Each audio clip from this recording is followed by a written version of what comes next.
Hey, welcome back. The outdoors doesn't care how experienced you are. Some of the people in today's video had spent years surviving places most of us would never dare to visit. From a veteran glaciologist who trusted one final step onto fresh snow, to a photographer who lost her footing at Niagara Falls and found herself stranded just beyond everyone's reach. It was July 3rd, 2016. The morning air above Kaskawulsh Glacier was deceptively calm, masking the deadly traps hidden beneath fresh snowfall. Dr. Martin Rowe, a 45-year-old glaciologist from Hamburg, stood at the edge of what would become his final research site in Canada's remote Kluane National Park. 20 years of glacial research had taken Martin across Greenland's ice sheets, Antarctica's crevasse fields, and the treacherous glaciers of Patagonia. His technical expertise had earned him respect in the international glaciology community. Glacial research demands scientists work in some of Earth's most unforgiving environments, where hidden crevasses can plunge hundreds of feet into darkness and unstable ice formations shift without warning, creating death traps that claim even experienced researchers. This Yukon expedition, funded through a prestigious Parks Canada partnership, was meant to advance understanding of glacial deformation through cutting-edge pressure sensor technology. That morning, Martin and his two-person research team were installing sensors to monitor ice movement patterns. The helicopter pilot had warned about tight extraction deadlines due to incoming weather. A park ranger specifically cautioned about thermal undermining in the lower basin, where warming temperatures had destabilized crevasse fields. Fresh snowfall overnight had created a deceptive blanket over dangerous terrain, concealing gaps that could swallow a person instantly. The research grant required specific data collection timelines, and helicopter costs were astronomical. Martin felt pressured to complete the installation, so despite his team's concerns about snow conditions, Martin insisted they proceed. His experience told him the risks were manageable with proper precautions. At 2:15 in the afternoon, Martin approached what appeared to be solid snow covering a sensor installation point.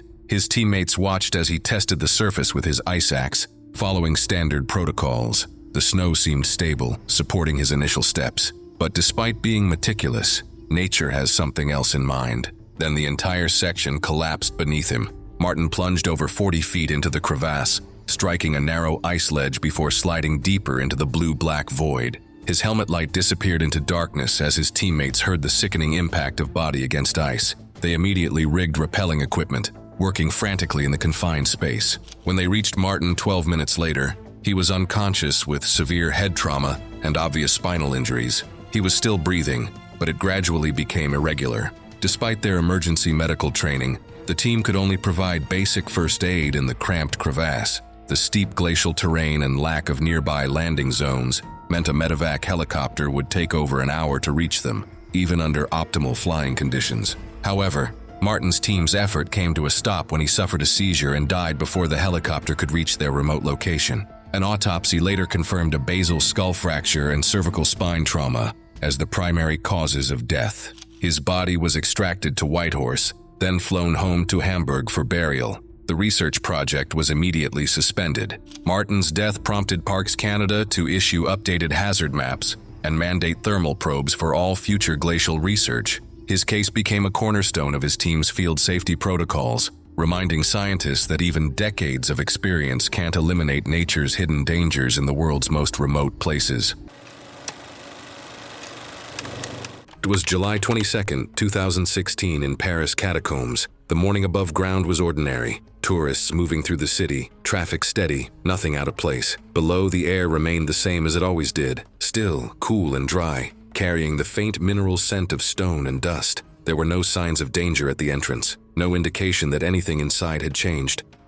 Tomas Ruiz, 61, had spent decades in construction. After being diagnosed with high blood pressure, he was advised to stay active. Over time, he developed an interest in confined exploration, spaces that required slow, controlled movement. He followed basic precautions, multiple lights, simple gear, and a written plan left behind. But the catacombs were not controlled environments. Large sections were unofficial, uneven, and changed over time. He had been there before with others. That morning, he entered alone. The early corridors were familiar, long, narrow tunnels, some reinforced, others worn and irregular. He moved through them steadily, following a route he recognized. Around 10 a.m., he turned into a side passage he had only attempted once. It was narrower and partially collapsed in places. The first time, someone had guided him through. This time, he approached it on his own. By 10:45 a.m., he reached a tight section where the ceiling dropped sharply. The passage angled downward, forcing his head lower than his feet. He removed his pack, pushed it ahead, and lowered himself flat against the stone. Using his arms, he pulled himself forward. At first, the movement was steady. The space was tight but manageable. The rock pressed against his chest and sides as he advanced, keeping his body aligned with the narrow channel. About halfway through, that alignment shifted. It was slight. His hips turned just enough to wedge unevenly between the walls. When he tried to move forward again, there was resistance. He stopped, adjusted, and tried again. The space did not give. He tried to move backward, but the slope worked against him. With his head lower than his feet, he couldn't generate enough force to push himself out. His legs slipped against the ground, unable to get traction. The position held him in place. At first, he stayed in control. He exhaled to reduce the space his chest occupied and made small adjustments, shifting his shoulders, angling his hips. Each movement was deliberate, but none created enough room to free him. As time passed, the pressure against his chest became constant. With the rock pressing into him, his lungs could not expand fully. Each breath was shorter than the last. To pull in more air, he had to work harder, but the space did not allow it. His breathing stayed shallow. His arms began to tire from holding his position. There was no way to rest fully, no space to shift weight or relieve pressure. The longer he stayed in place, the harder it became to move at all. He continued trying to adjust, but each attempt took more effort and gave fewer results. His breathing became uneven. The restricted position forced him to rely on smaller breaths, increasing the strain on his body over time. As the hours passed, fatigue set in. His movements slowed. His responses became less precise. The pressure on his chest remained unchanged, limiting each breath and preventing recovery. At some point in the afternoon, the effort to maintain even shallow breathing became too much. Still pinned in the same position, he lost consciousness inside the passage. When he did not return, search teams were sent in that night. They followed the route he was expected to take and located him in the narrow section. The opening was narrow and easy to miss without knowing where to look.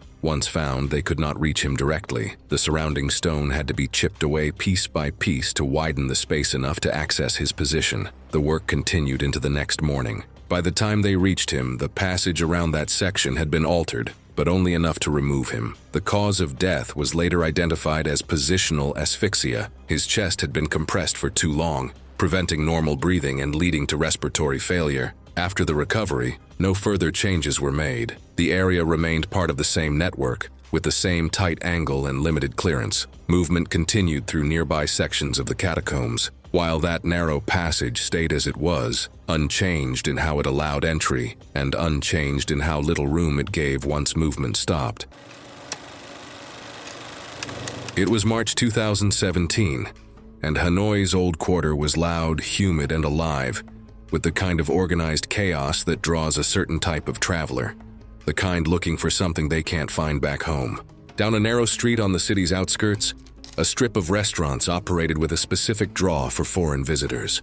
Staff stood outside holding live snakes, calling to tourists, advertising what they framed as a must-see experience. Live cobra preparation performed tableside. These places functioned less like restaurants and more like attraction zones. Inside, tourists sat shoulder to shoulder, phones already recording before anything began. Caden Vrell was 29. He made a living creating travel content online, the kind of work where income depended entirely on attention, and attention depended on escalation. Each video had to outperform the last. Early on, street food and temple tours were enough, but the algorithm rewarded risk, and over time his content shifted toward a specific niche. Dangerous experiences ordinary tourists could walk into. His following had grown, but so had the pressure. A flat month meant no income. Hanoi's Cobra Street had been on his list for weeks. This wasn't spontaneous. He needed this footage. He arrived that evening already recording. Inside, a handler was preparing the demonstration at a long table surrounded by tourists. The process was performed in full view. A live cobra restrained, body opened, blood drained into rice wine, organs displayed one by one. The crowd pressed close. Reactions were loud and encouraged. Staff gave clear instructions. Stay back at least 3 to 4 feet. They pointed at the snake's head and mimicked a striking motion. Most of the group stepped back. Caden moved forward. He positioned himself closest to the handler for an unobstructed angle. That was the first decision. The cobra was approximately 5 feet long, held near the neck with a wooden clamp while its body lay partially restrained. It was not calm. Throughout the early stages, it repeatedly lifted its head and snapped short distances, quick lateral movements covering several inches each time. The handler readjusted his grip more than once. The control was functional, but not absolute. Caden watched this happen. He saw the snapping. He saw the grip adjustments. Then he stepped inside the marked boundary, crouching within 2 feet of the animal. That was the second decision. He extended his arm across the table, holding his camera directly over the snake's head to capture the fangs in detail. His forearm hovered inches above a live, agitated cobra that had already shown it could move faster than the handler could correct. That was the third. He held the position. The handler shifted grip to reposition the body for the next cut. The clamp angle changed slightly, reducing pressure on the neck. The cobra's head slipped free laterally. It struck instantly. The fangs drove into his exposed forearm just below the wrist. 2 deep puncture wounds, spaced roughly half an inch apart. The snake held briefly, delivering venom before being pulled away. Blood ran from the punctures as Caden recoiled backward, knocking a chair over. His camera stayed on the table, still recording. Swelling spread rapidly up his forearm. Skin tightened and reddened. Blistering formed near the puncture sites as tissue damage progressed. He tried to stand but lost coordination and collapsed beside the table. Breathing became labored as neurotoxic effects set in. Muscles spasmed, limbs stiffened. Staff wrapped cloth above the bite as a tourniquet. No anti-venom was available. He became unresponsive shortly after. Breathing slowed, then stopped before he could be moved outside. Authorities arrived and secured the scene. Multiple recordings were collected, from tourists and from Caden's own camera, which captured the full sequence. Witnesses consistently reported he ignored repeated warnings and entered the handler's space. Investigators noted customers had been allowed within strike range of a live venomous animal during a staged demonstration. The restaurant was temporarily closed. Staff confirmed warnings were verbal only, never physically enforced. Death was confirmed on site. Cause was consistent with cobra envenomation at close range, compounded by absence of anti-venom and delayed medical access. It was May 27, 2016, at Mather Point on the south rim of the Grand Canyon, Arizona. The canyon does not announce itself the way most dangerous places do. There are no warning sounds, no obvious threat, no moment where the air changes. Leora Kessett was 22, a retail worker from Flagstaff who had joined a weekend group trip with people she was still figuring out how to be comfortable around. According to her family, she was not a hiker. She had no experience reading terrain or understanding exposure, and she even arrived at the rim that morning in flat sandals. People who knew her described her as reserved, and her friends mentioned to investigators that she had recently been making a deliberate effort to seem more spontaneous online, posting more, going out more. When the group reached the overlook, the scene around her normalized what she was about to do. Other visitors were sitting on the edge with their legs hanging freely over the drop, laughing, posing, holding their arms out wide.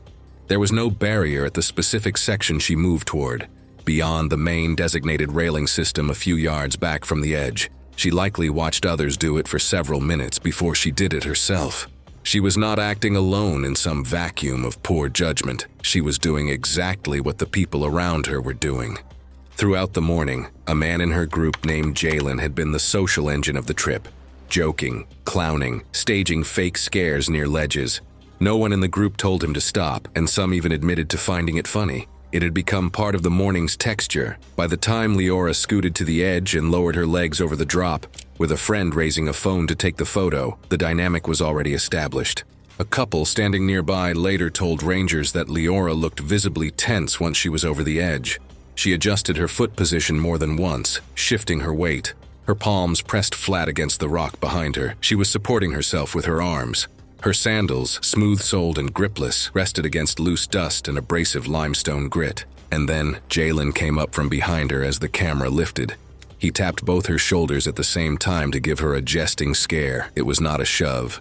Witnesses described it as a tap, the kind of thing that anywhere else would have meant nothing. However, her arms jerked forward. The movement was reflexive and immediate, the body's instinct pulling her hands away from the surface instead of into it. Her center of gravity crossed the edge in the same instant her sandals lost contact with the rock. She reached back. A witness standing about 20 feet away said she heard a short inhale, not a scream. Something between surprise and a gasp. Leora's fingers dragged across the rough stone surface and found nothing. Her torso dropped first, her legs rotating upward as she cleared the rim. The same witness said she could not move for several seconds after. The man closest to the edge ran forward and looked down. He later told investigators he saw her body strike a narrow ledge, approximately 70 feet below, before rotating and dropping further out of sight into the canyon. Multiple people called 911 when the screaming started. Rangers arrived in minutes, but due to the terrain, visual confirmation of her location took over an hour. She was declared deceased on site. The coroner's findings indicated fatal blunt force trauma consistent with a high elevation fall, including severe cranial fractures and internal injuries incompatible with survival, with death likely occurring at or shortly after first impact. Jalen was interviewed. No charges were filed. Prosecutors determined there was insufficient evidence to establish criminal intent. Leora's funeral was held in Flagstaff. Her parents kept it private. She had been trying to show people a version of herself she was still growing into, but she ran out of time to get there. It was July 19th, 2018. Storm clouds gathered over the jagged limestone towers of the Dolomites as the wind shifted cold and sharp through the high passes. Light echoed strangely in the canyons below Cima Ovest, while the valley was already falling into shadow. This summit day for Alessandra Bucci would end in a split second of forgotten protocol. Alessandra, a 31-year-old trauma nurse from Parma, stood at the third rappel station adjusting her belay device one final time. With 6 years of recreational climbing experience, she preferred long, moderate traditional routes and often climbed with her younger brother Lorenzo on weekends. Colleagues described her as focused and methodical, both at work and on the rock. This climb on the south face of Cima Ovest had been planned during a break between hospital rotations, a 2-day trip to reconnect, away from noise and deadlines. The pair had reached the summit just after midday, completing the route with no difficulties. But weather shifted rapidly as clouds moved in from the northwest and temperatures dropped. Rather than down climbing the descent ridge, they decided to head down using a known retreat route, a set of fixed anchors that led through steep and overhanging sections of the wall. At the third station, Lorenzo began rigging the next rappel while Alessandra prepared her descent. She was cold, quiet, and efficient as always, feeding the rope through her belay device with practiced movements. The routine was so familiar after years of climbing together. Thread the rope, check the anchor, lean back over the ledge. But then, something unexpected happened. Lorenzo heard the sound first, an unmistakable whip of rope cutting through air. When he turned, she was already falling. He watched in horror as she flipped once, then vanished into the mist below. Her scream echoed briefly through the canyon, then was gone. She had not clipped into the anchor before weighting the rope. Without a backup or tether, her system was never secured to the station. The force of her movement pulled the rope free, and gravity claimed the rest. She fell nearly 200 feet to the gully below. Lorenzo stood frozen, then called out desperately, but there was no answer. He descended cautiously in stages, setting anchors and rappelling down through the wind and rain. It took nearly 40 minutes to reach her through the deteriorating conditions. She lay on her side in a runout, helmet cracked, limbs twisted beneath her. The rope was still threaded through her device, untouched by friction. Alpine rescue personnel reached them by helicopter late that evening after being notified by Lorenzo. They declared her dead at the scene. Her injuries were consistent with high-velocity impact. Her harness, rope, and hardware were all intact. The equipment had functioned perfectly. The failure was human. A small funeral was held in Parma, Her colleagues at the hospital sent wildflowers, and her climbing shoes were placed beneath the altar as a final tribute to the nurse who had found peace in the mountains. The Club Alpino Italiano released a public statement emphasizing the importance of redundancy in descent systems and mandatory anchor checks during rappel transitions. The guidebook for Cima Ovest routes was revised to include highlighted rappel safety protocols. It was May 4th, 2013. The morning air on Mount Seymour carried the fresh scent of rain-washed cedar and fir, masking the presence of a predator that would claim a life before sunset. Alan Piercy, a 33-year-old trail maintenance worker, shouldered his pack and headed into what BC Parks had designated a high-risk wildlife corridor. Alan Dad maintained trails across British Columbia's provincial parks, repairing storm damage and marking hazardous sections. He'd done this for 3 years. His contract work took him into remote areas where few hikers ventured, places where wildlife moved freely through ancient migration routes. Trail maintenance in predator habitat requires constant vigilance, as workers often encounter bears, cougars, and wolves in areas where human presence is minimal, and animals view territory as their own. Friends described him as competent and cautious, someone who understood the risks of working alone in the wilderness. That week, BC Parks had issued multiple cougar warnings for the Mount Seymour area. A juvenile male had been spotted several times near popular trails, displaying aggressive behavior toward hikers. Cougars, also known as mountain lions, can weigh between 90 and 160 pounds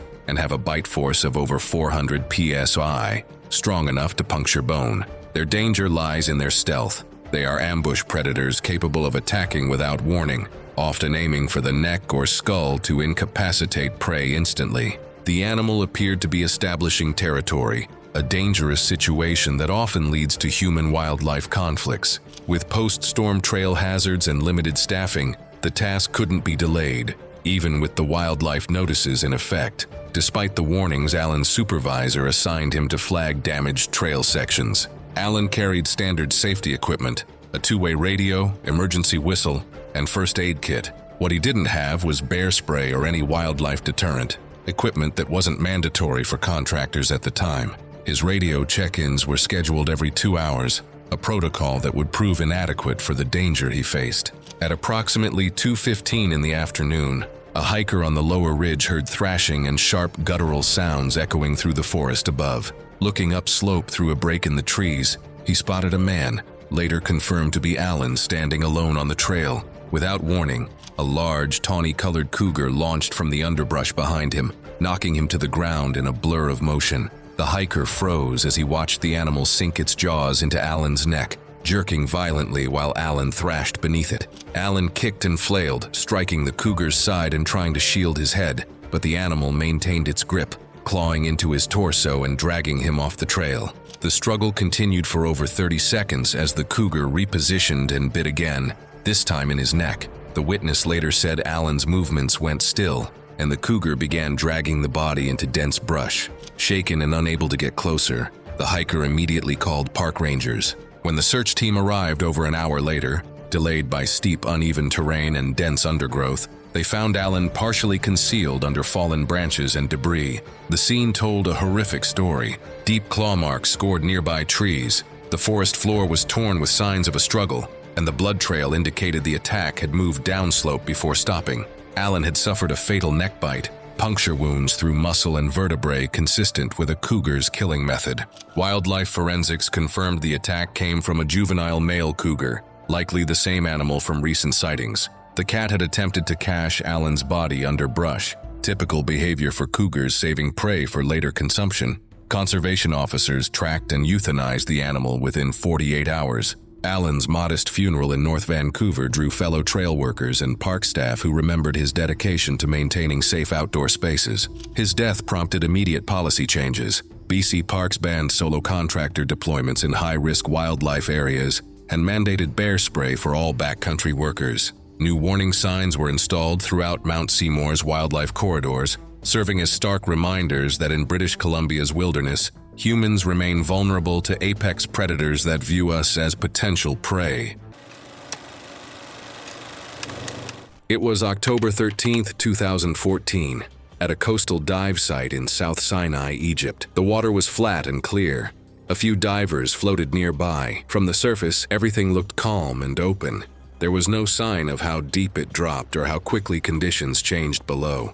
Priya Anand was 28 years old and worked as a graphic designer in Bangalore. Outside of work, she enjoyed pushing herself physically and often learned new skills on her own without formal training. She relied on repetition and confidence rather than structured instruction, and over time, that approach shaped how she handled risk. A few months before the incident, she and her boyfriend booked a skydiving experience for their 3rd anniversary. It was meant to be a simple tandem jump, something memorable they could share. But as the date approached, they started talking about doing more than just the standard fall. They had both seen videos online of skydivers performing mid-air poses, controlled movements that looked balanced and almost effortless. One idea stood out to them: Priya standing on her boyfriend's shoulders during freefall. Neither of them had any formal skydiving training beyond the required safety briefing. At the drop zone, instructors explained the basics: how to position the body, how to stay stable in the air, and what to expect during deployment and landing. When the idea of attempting a mid-air pose came up, it was discouraged. The instructors emphasized keeping movements minimal and maintaining stability at all times. Priya and her boyfriend agreed to follow the instructions. However, once they were in the plane and climbing to altitude, the idea remained. The aircraft ascended steadily, and the atmosphere inside the cabin shifted as jumpers prepared. When it was their turn, Priya and her boyfriend moved toward the open door, each secured to an instructor. The wind rushed in as the door opened, and after a brief moment at the edge, they exited together. The initial phase of the jump was stable, the airflow supported their bodies, and both instructors maintained control, keeping them aligned during the descent. For several seconds, everything followed the expected pattern. Then Priya initiated movement toward her boyfriend. It was not part of the plan discussed with the instructors, but both she and her boyfriend recognized the signal.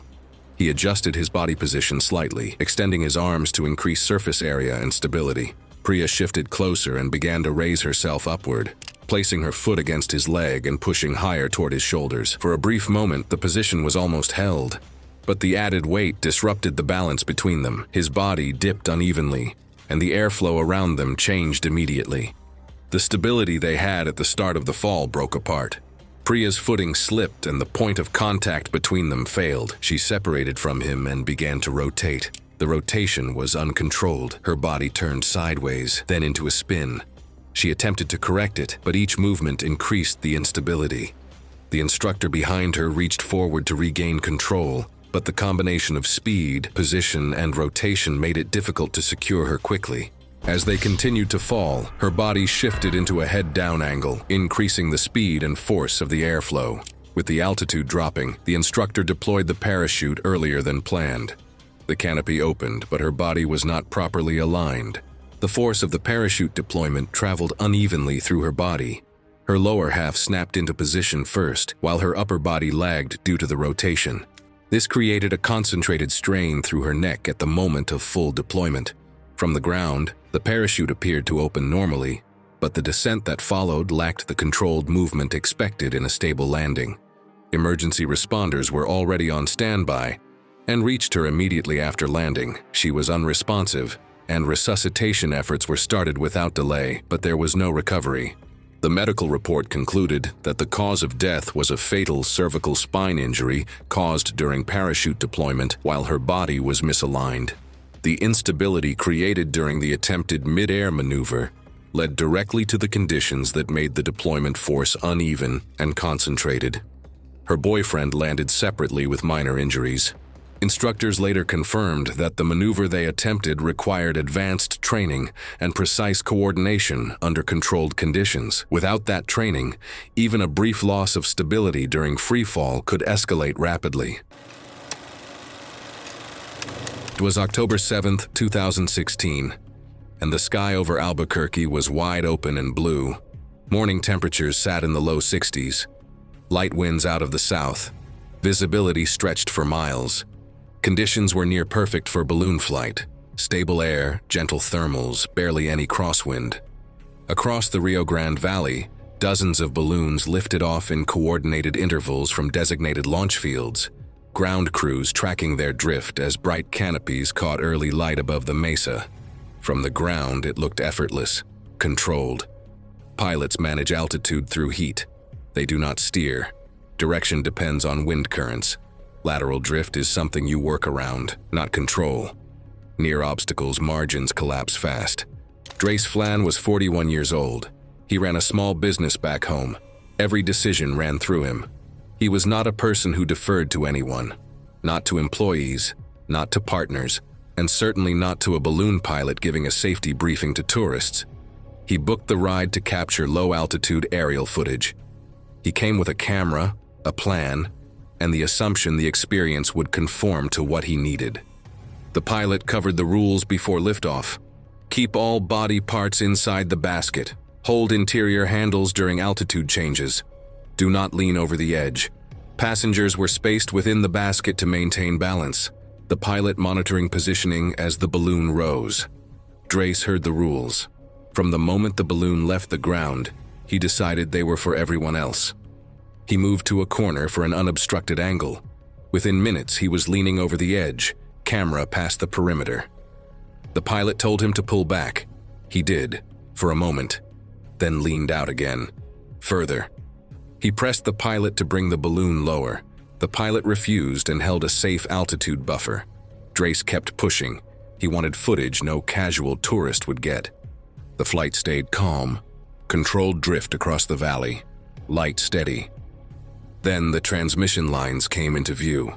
High-voltage cables stretched across the valley between steel towers, known hazards managed through altitude planning and drift awareness. The pilot saw them immediately and began adjusting, venting heat to alter altitude while aligning for safer clearance. But the wind carried the basket along a line that kept closing the gap. Drace saw them too. The cables, the towers, the pilot reacting. He leaned further out, his upper body crossed the basket perimeter despite direct instruction. One arm extended outward with the camera. His other hand gripped the metal frame to steady himself. One hand reaching toward the lines while the other stayed locked onto a conductive surface. The gap closed 30 feet. 20. The pilot worked the controls, trying to increase clearance with limited vertical response time. Drace stayed extended, still reaching, still filming. The arc jumped before contact. As distance narrowed, current bridged the air. It reached his fingers, then drove through his arm, across his chest, and out through the hand gripping the metal frame. His muscles seized instantly. Tetany locked his grip in place. His body went rigid as the current crossed his heart. A flash, a sharp crack, then collapse. He dropped inside the basket without movement. Cardiac arrest occurred before he hit the floor. The pilot initiated an emergency landing. The basket came down hard, dragging across open ground before stabilizing. Ground crew, already tracking the balloon's drift path, reached the site within minutes. Other passengers were shaken, some with minor injuries, but no one else made contact. Emergency responders attempted resuscitation. It failed. Death was confirmed at the landing site. The investigation determined a high-voltage arc bridged from the line to Drace's arm, current passing through his body into the basket frame across the chest, causing immediate cardiac arrest. No equipment failure was found. The pilot followed procedures, issued repeated corrections, and attempted evasive adjustments within wind limits. The incident was ruled an accidental death, caused by passenger non-compliance. Operators later reinforced stricter in-flight control over passenger positioning near hazards. Drace saw the lines. The pilot reacted. The distance closed in open air. He was told to stay inside. He chose not to. He never had to touch the line. He only had to get close enough. It was March 3rd, 2018, at Hopi Point on the south rim of the Grand Canyon. What happened that day wasn't the result of negligence in the way people typically imagine it. It was a chain of small, ordinary decisions that compounded into something no one standing at that overlook could stop in time. Mireya Solis was 29 years old and worked as an office clerk in Albuquerque. She had been dealing with anxiety episodes for over a year, and her doctor said that he had recently recommended an emotional support animal as part of her treatment. She chose a Great Dane named Rook, a breed she'd always loved according to her family and friends, and the dog had become central to her daily routine. Rook weighed 130 pounds. He had not received formal leash training. Mireya stood 4 feet 11 inches tall and weighed considerably less than her dog. The two had made the drive to the canyon for a weekend trip, something friends later described as exactly the kind of outing she'd been working toward. Getting outside, staying active, building a life that felt manageable again. The standard nylon leash she used was looped once around her right wrist, a common grip that most dog owners use without thinking twice, especially with animals they believe they can manage. According to eyewitness, Rook had shown pulling behavior throughout the afternoon, and Mireya had handled it each time by planting her feet and waiting him out. The rim at Hopi Point is not fenced along its full perimeter. The rock surface near the overlook slopes gradually in places, and the afternoon wind was coming in uneven bursts, agitating the wildlife in the area. Several squirrels had been moving along the rock ledges throughout the hour, and Rook had tracked each one. A family visiting from out of state later told rangers they had noticed Mireya struggling to hold the dog and had considered saying something, but ultimately they didn't. Moments later, a squirrel crossed a rock ledge roughly 15 feet from the canyon's edge. Rook launched forward with no visible warning to bystanders. Witnesses described the acceleration as immediate, not a tug, but a full-body sprint, the kind of movement a dog that size generates when it is committed entirely to a chase. The leash snapped to full tension. Mireya was jerked forward. She went down to one knee on the gravel, her shoes dragging across the surface, and yet she still did not release the leash. What followed took less than 10 seconds. Rook's momentum continued, and with the leash still looped around her wrist, Mireya was pulled fully onto her stomach. A man nearby shouted at her to let go. The leash had looped tightly around her wrist and cinched under tension, making it difficult to release in time. She tried to dig the fingers of her free hand into a crack in the rock. The surface offered nothing. Both of them were moving across a sloped section of stone toward the rim. Rook reached the edge, still running, scrambled briefly on loose gravel, and went over. The vertical weight of a 130-pound animal in free fall transferred instantly through the leash. Witnesses reported that Mireya was pulled forward over the edge as her footing gave way. She struck the rock face at least twice during the descent, with recovery findings indicating impacts consistent with multiple contact points. Both she and the dog disappeared from view. The emergency call brought rangers to arrive within 7 minutes. Recovery teams located both bodies approximately 2 hours later and was declared dead on site. The coroner's report noted blunt force trauma to the head, thorax and extremities consistent with a fall of several hundred feet, with the wrist showing ligature pattern bruising from the leash. Death was determined to be near instantaneous upon impact. The incident was classified as accidental, with contributing factors listed as leash handling and animal control failure. A small funeral was held in Albuquerque, attended by immediate family. Rook is mentioned in the obituary. It was May 6, 2015. The red rock spires of Canyonlands shimmered under a merciless sun, the sandstone radiating heat back into the still desert air. By mid-morning, the temperature had climbed past 90 degrees, transforming the island in the Sky District into a furnace. I was supposed to be another solo climbing adventure, but it would end up a cautionary tale about the desert's hidden dangers. Roberta Robbie Mendez, a 42-year-old high school science teacher from Flagstaff, Arizona, stood at the base of Devil's Coffin adjusting her small hydration pack one final time. Robbie had logged over 50 desert tower summits during school breaks. Her students knew her as intense and unshakable, while climbing partners called her meticulous and stubborn. Robbie had chosen Devil's Coffin specifically for its solitude. The 200-foot tower featured a tight chimney route rarely climbed due to loose rock and awkward geometry. She'd studied the topographic maps extensively, marking water caches and tracking microclimate patterns in her detailed notebooks.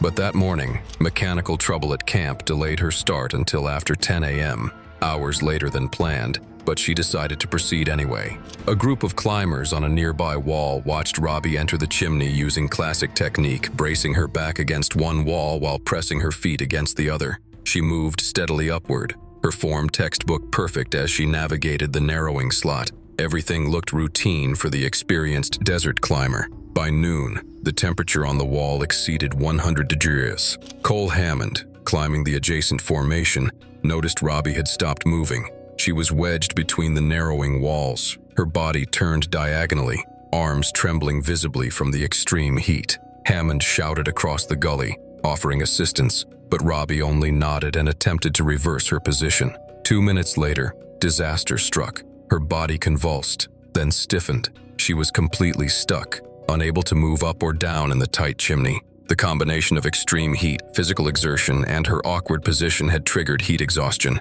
Over the next 45 minutes, Hammond and his party watched helplessly as Robbie struggled desperately. She tried to free her arms, twisting and straining, but her position only worsened. Her helmet tilted sideways, breathing becoming increasingly erratic. Eventually, she slumped slightly, wedged firmly in place by her own body weight. Hammond scrambled for cell signal and called search and rescue. Rangers arrived 3 hours later using ropes and helicopter support, but Robbie was already unresponsive. Her body was carefully extracted after sunset. The medical examiner determined death resulted from a combination of heat stroke and positional asphyxia. Her wedged position had restricted breathing while extreme temperatures overwhelmed her body's cooling systems. Robbie's funeral in Flagstaff drew over 200 attendees to the school gymnasium. Former students spoke about her passion for desert geology and field science. The National Park Service responded by posting warning signs at unmaintained chimney routes throughout Canyonlands. They launched a pilot program monitoring ambient rock temperatures and advised solo climbers to avoid narrow features after mid-morning during peak heat months. It was October 2, 2016.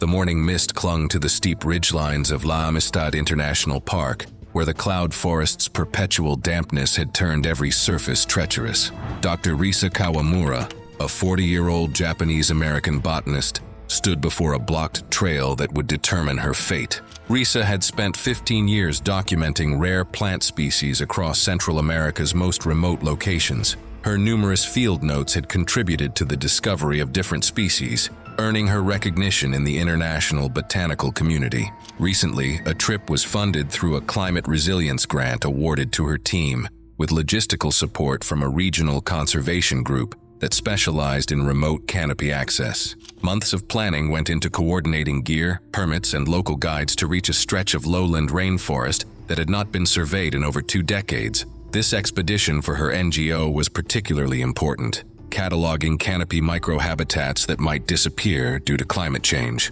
That morning, Risa's team encountered a landslide-blocked access path leading to a rare plant cluster she'd been tracking for months. The alternative route would require a 2-hour detour through sensitive habitat areas. Her research assistant, Miguel, suggested the safer reroute, but Risa was adamant about minimizing their environmental impact. Risa told Miguel she could clear the path in 20 minutes. Already pulling out her machete, the blocked section was only 15 feet long, but loose rocks from recent rains had created an unstable slope above the trail. Miguel expressed concern about the precarious boulder field, but Risa's determination overruled caution. At 11:30 in the morning, Risa began methodically cutting through fallen branches and debris.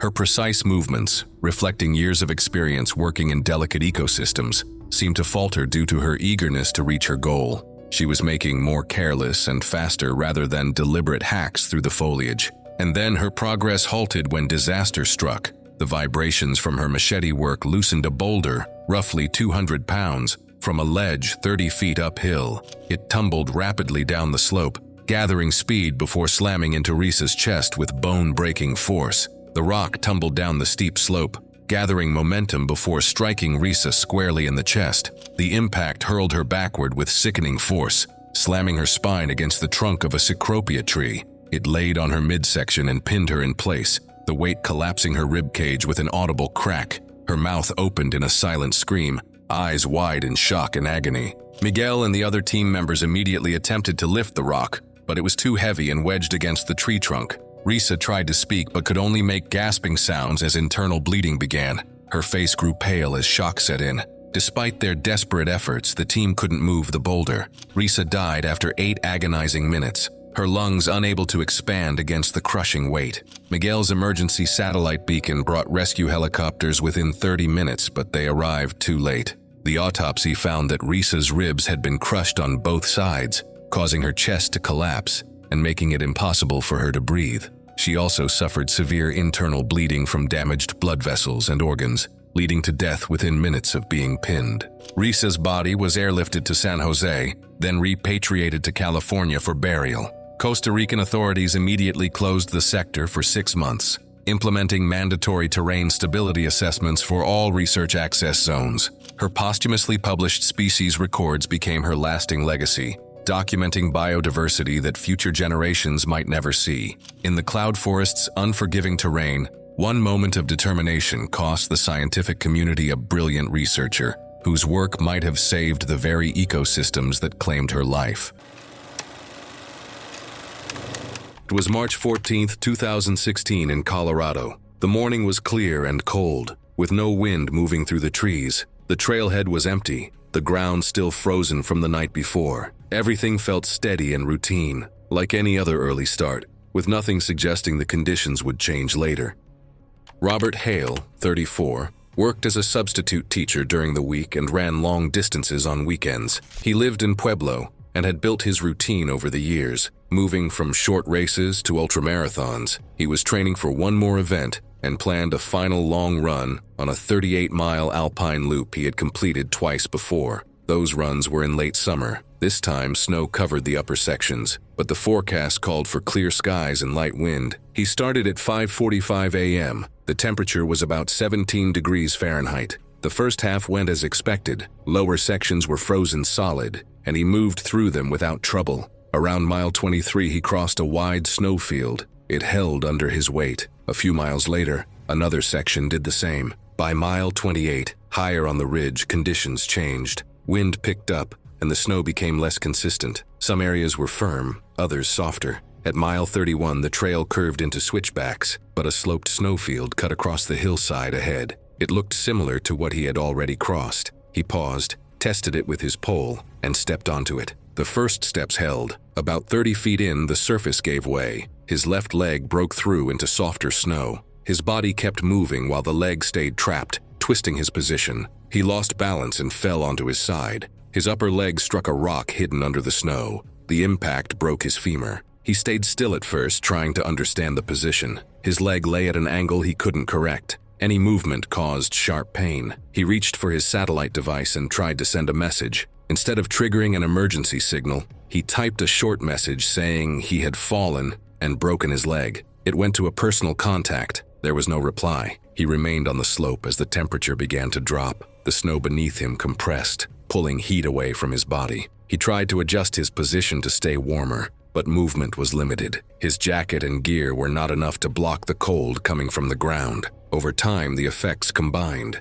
The injury caused internal bleeding, but it did not stop him immediately. What changed more was his condition in the cold. His hands became harder to use. His movements slowed. He tried to keep himself alert, speaking for a while and shifting slightly when he could, but the effort became harder to maintain. As daylight faded, the temperature dropped further. The exposed ridge offered no cover from the wind. His body continued to lose heat. His breathing slowed, and his responses became less consistent. At some point during the night, he stopped moving. The message he sent was seen later that evening, but by then, it was already dark. Search teams went out the next morning and reached the area near the snowfield. They found him on the slope where he had fallen. There were signs he had tried to adjust his position early on, but not later. The medical report listed the cause of death as hypothermia, with the femur fracture and internal bleeding contributing to his inability to move or seek shelter.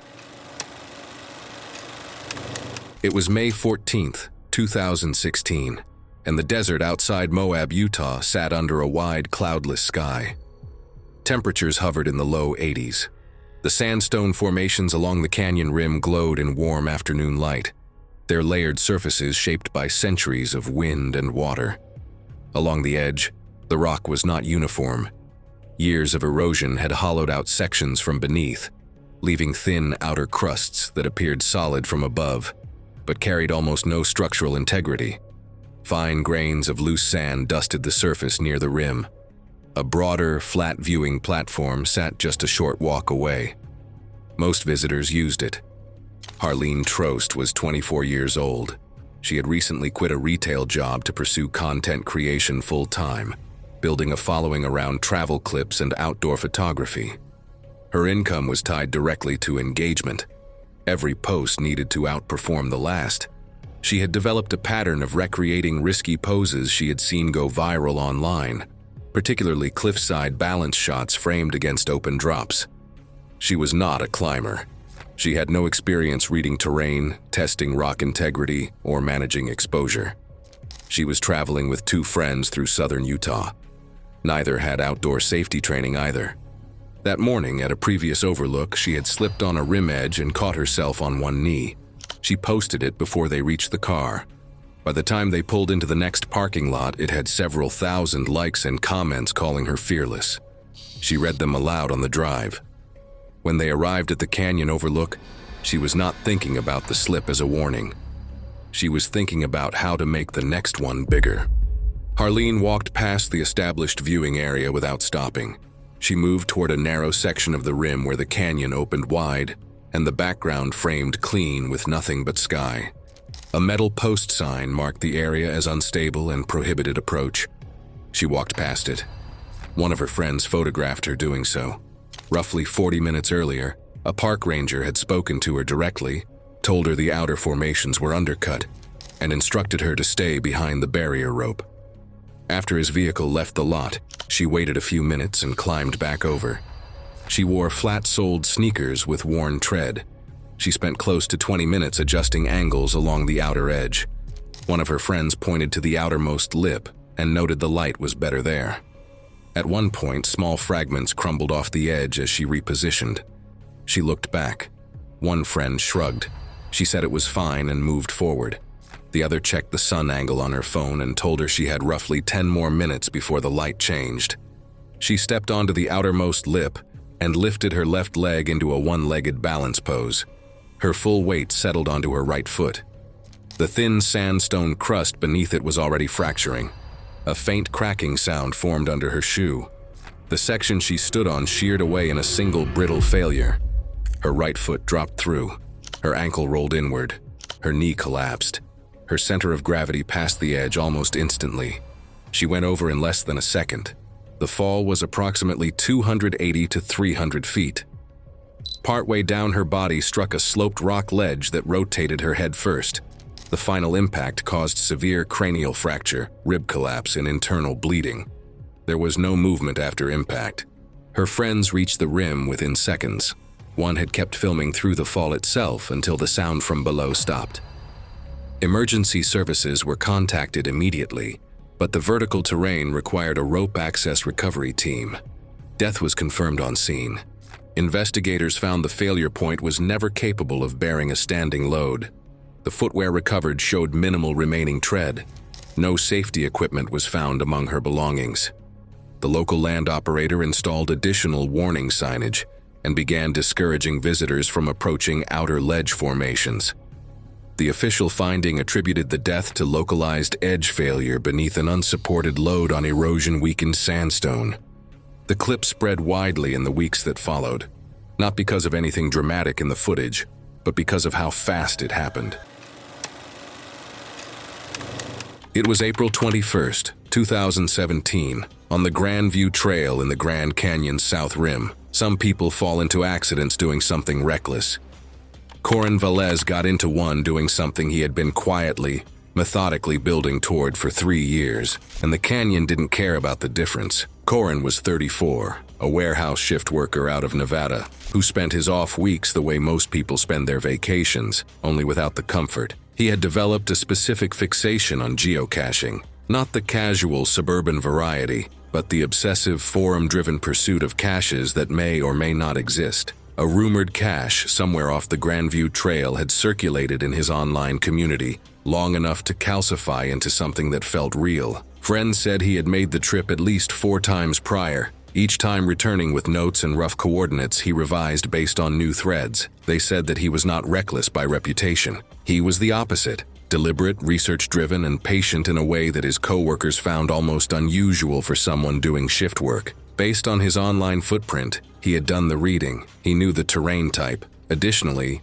people who knew him said that he had hiked off-trail before, and he had handled canyon rock before. What he likely did not account for was the specific composition of that section of slope. A solo hiker named Lena Kowalski was approximately 60 feet away on a parallel ridgeline when she noticed Corin working at the base of the formation. The Grandview Trail sits roughly 4,800 feet below the south rim. the terrain opening into wide amphitheater sections framed by pale canyon walls banded in rust and gray. Lena later told rangers she initially assumed he had dropped something. She watched him remove several smaller stones from the lower section of the pile, setting them aside carefully. He then crouched and worked his fingers beneath a larger rock near the base, roughly the size of a basketball, and pulled. It came free. She described a low grinding sound, not loud, almost geological, that followed for less than a second. The upper portion of the formation dropped straight down, with a brief lateral shift of the upper slabs as the load redistributed mid-collapse.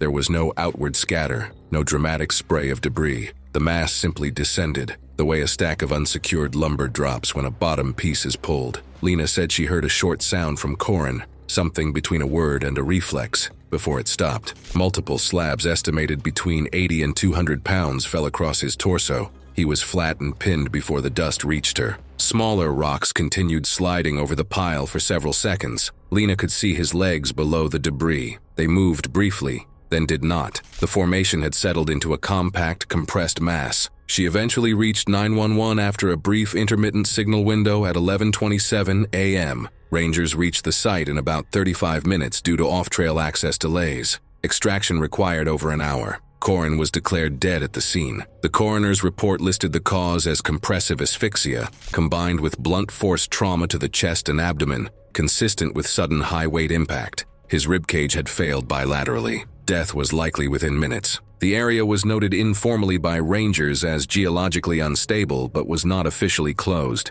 The geocache rumor he had chased for 3 years continues to circulate in the same online forums, still unverified. The canyon has been collapsing on its own schedule for 5 million years. He simply happened to be standing in the wrong place when one small part of that process continued. It was October 1st, 2016. The sun dipped low behind the Selkirk Mountains, casting long shadows across the forested slopes. Dry leaves rustled faintly as evening settled over a limestone crag known to climbers as the Bowl. The day had promised nothing but success, clear skies, clean data, and an easy descent, until a single misstep turned it into a tragedy etched into climbing circles for years to come. Ellie Thomason, a 26-year-old graduate forestry student at Thompson Rivers University, stood at the base of her project route adjusting her harness one final time. Her weekdays were spent measuring plots and mapping regeneration sites for her thesis on post-fire tree density and high-elevation ecosystems. But evenings belonged to climbing. Her partner, Theo Spencer, was a fellow student and her climbing companion of 3 years. The two shared a love for the quiet remoteness of inland British Columbia, where undeveloped crags like the Bowl offered privacy, steep limestone, and long, uninterrupted routes. They'd hiked in that morning for field sampling and decided to cap off the day with a few routes before nightfall. Ellie geared up for an overhanging sport line she had been projecting the month before. The sun had already slipped below the ridge, and shadows filled the alcove as she worked her way up the steep face. Animal prints had been visible in the dust near their packs, large, round, without claw marks. Theo had remarked they were probably fox or lynx tracks. Neither considered the possibility of something larger. They carried no weapons, no bear spray.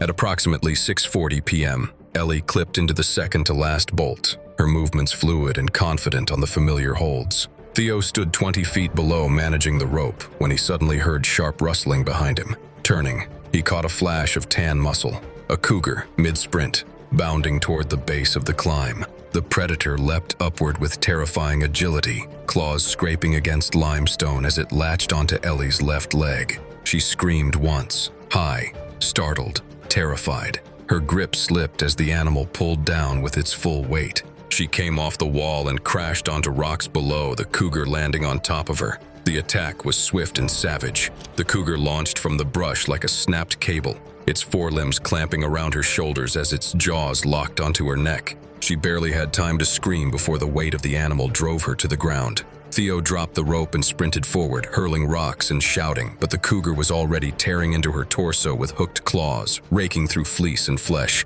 He slammed it with a jagged stone the size of a helmet, striking just behind the ear. With a low snarl, it released and vanished into the tree line. Ellie lay unconscious on the limestone, her throat torn open, blood pooling beneath her. Theo applied pressure frantically and called emergency services, but it was already too late.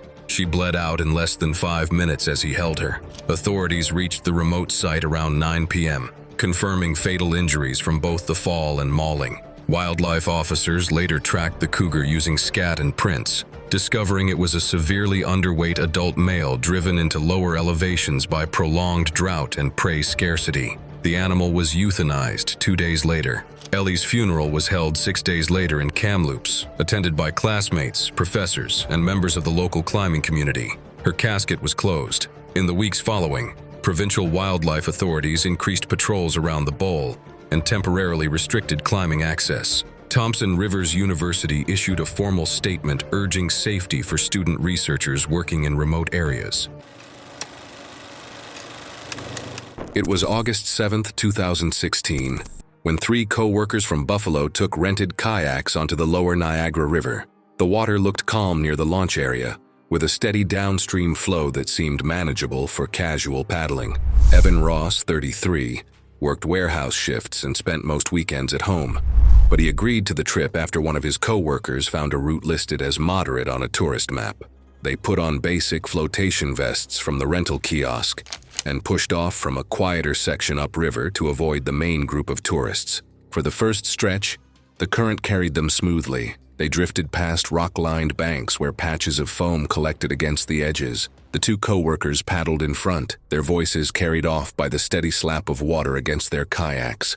Evan followed slightly behind, adjusting the straps of his vest and trying to correct his steering when the current pushed him sideways. The river ahead narrowed slightly, and the surface changed from smooth flow to rougher, broken water. They entered further upriver than most guided tours typically recommend. This section fed directly into a faster channel formed by an uneven rock shelf beneath the surface. One of the co-workers noticed the shift in water texture and tried to paddle left into a calmer pocket. Evan attempted the same maneuver, but the current caught the back end of his kayak before he could turn fully. A strip of fast-moving water from the center current forced his kayak sideways. The back of Evan's kayak struck a protruding rock just beneath the surface. The impact spun the kayak and pushed it broadside against the current. The force pinched it between the rock and the flow of the river. Water rushed around both sides of the hull, pressing it hard against the stone.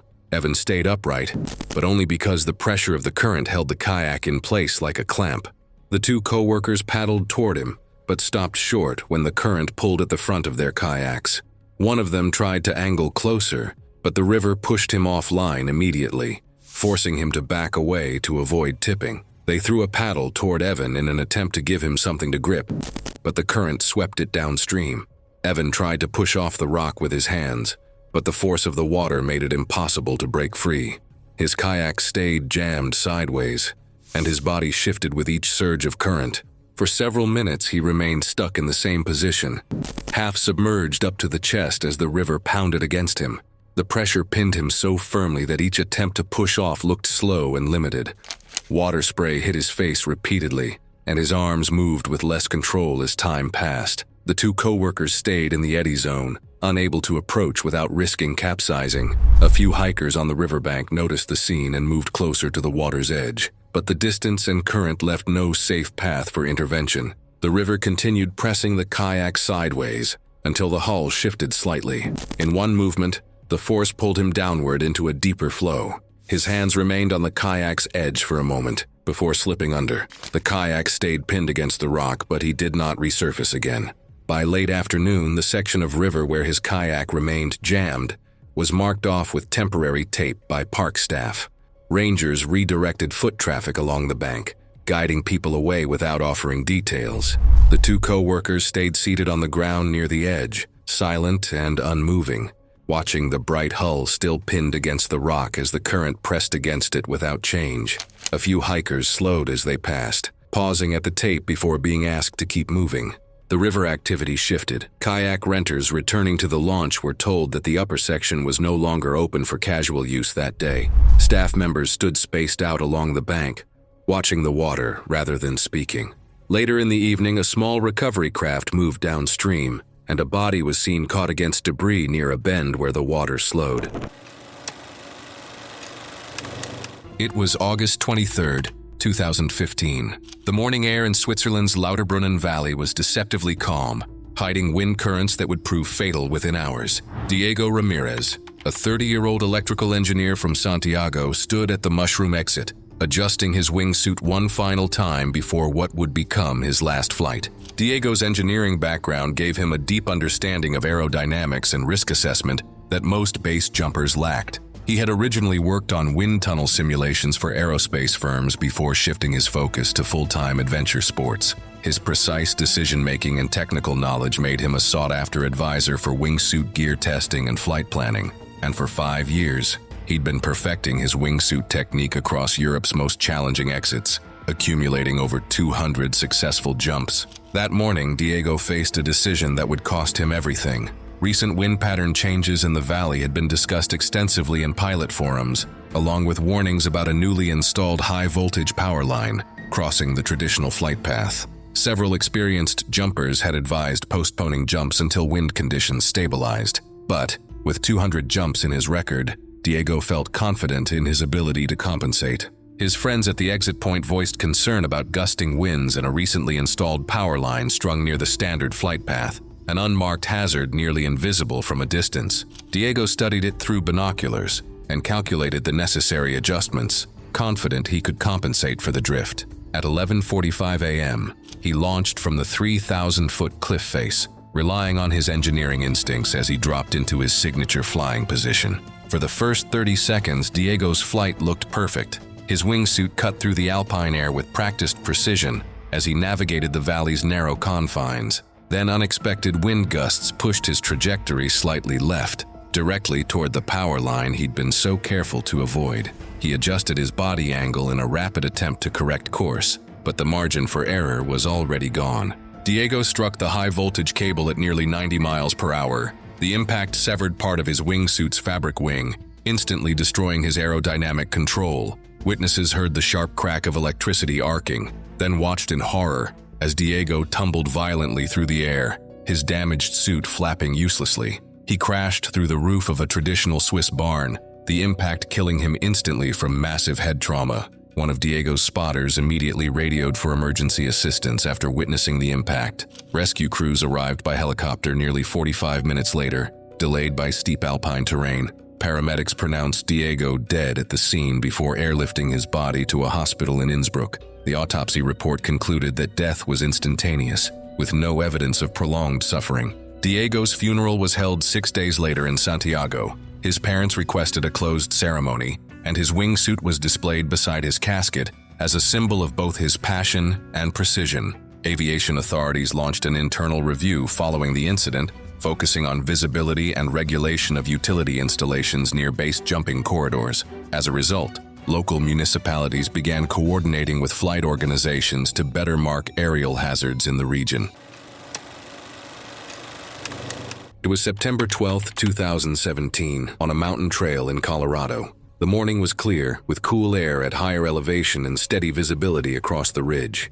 The path ran narrow in sections, cut along exposed terrain with steep drop-offs on one side. For days, conditions had been stable. That afternoon, the only change was the wind and the storm building beyond the peaks. That morning, Dio Mensa, 50, set out for a solo ride along a ridgeline trail. He had spent years working as a mail carrier, walking the same routes every day.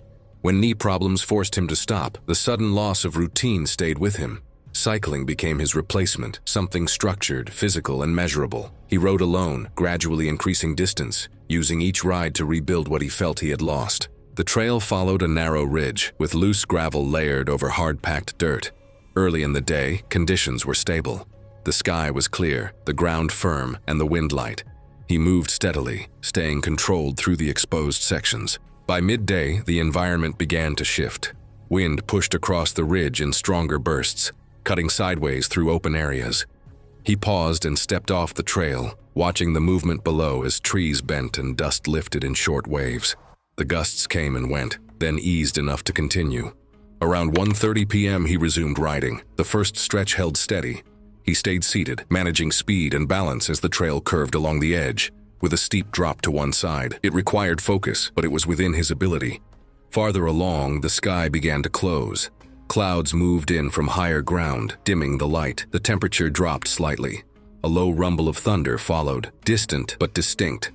There was no nearby shelter and no quick exit from the ridge. He continued forward.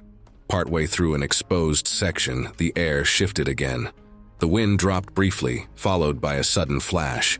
Lightning struck somewhere along the ridge, not directly on him, but close enough to carry current through the ground beneath him. The effect was not immediate or clean. He flinched sharply, his posture tightening as a jolt ran through him. For a moment, his grip changed, uneven, not fully controlled. His vision blurred slightly, and his sense of balance shifted. The bike continued moving, but his response lagged. What should have been a small correction came late. The front wheel drifted off its line toward the outer edge, where loose gravel had collected. He adjusted, but the movement lacked precision. The tire rolled onto the unstable surface and slipped sideways. He tried to recover, shifting his weight, but the delay carried through. The correction didn't hold. The bike tipped and he went over the edge.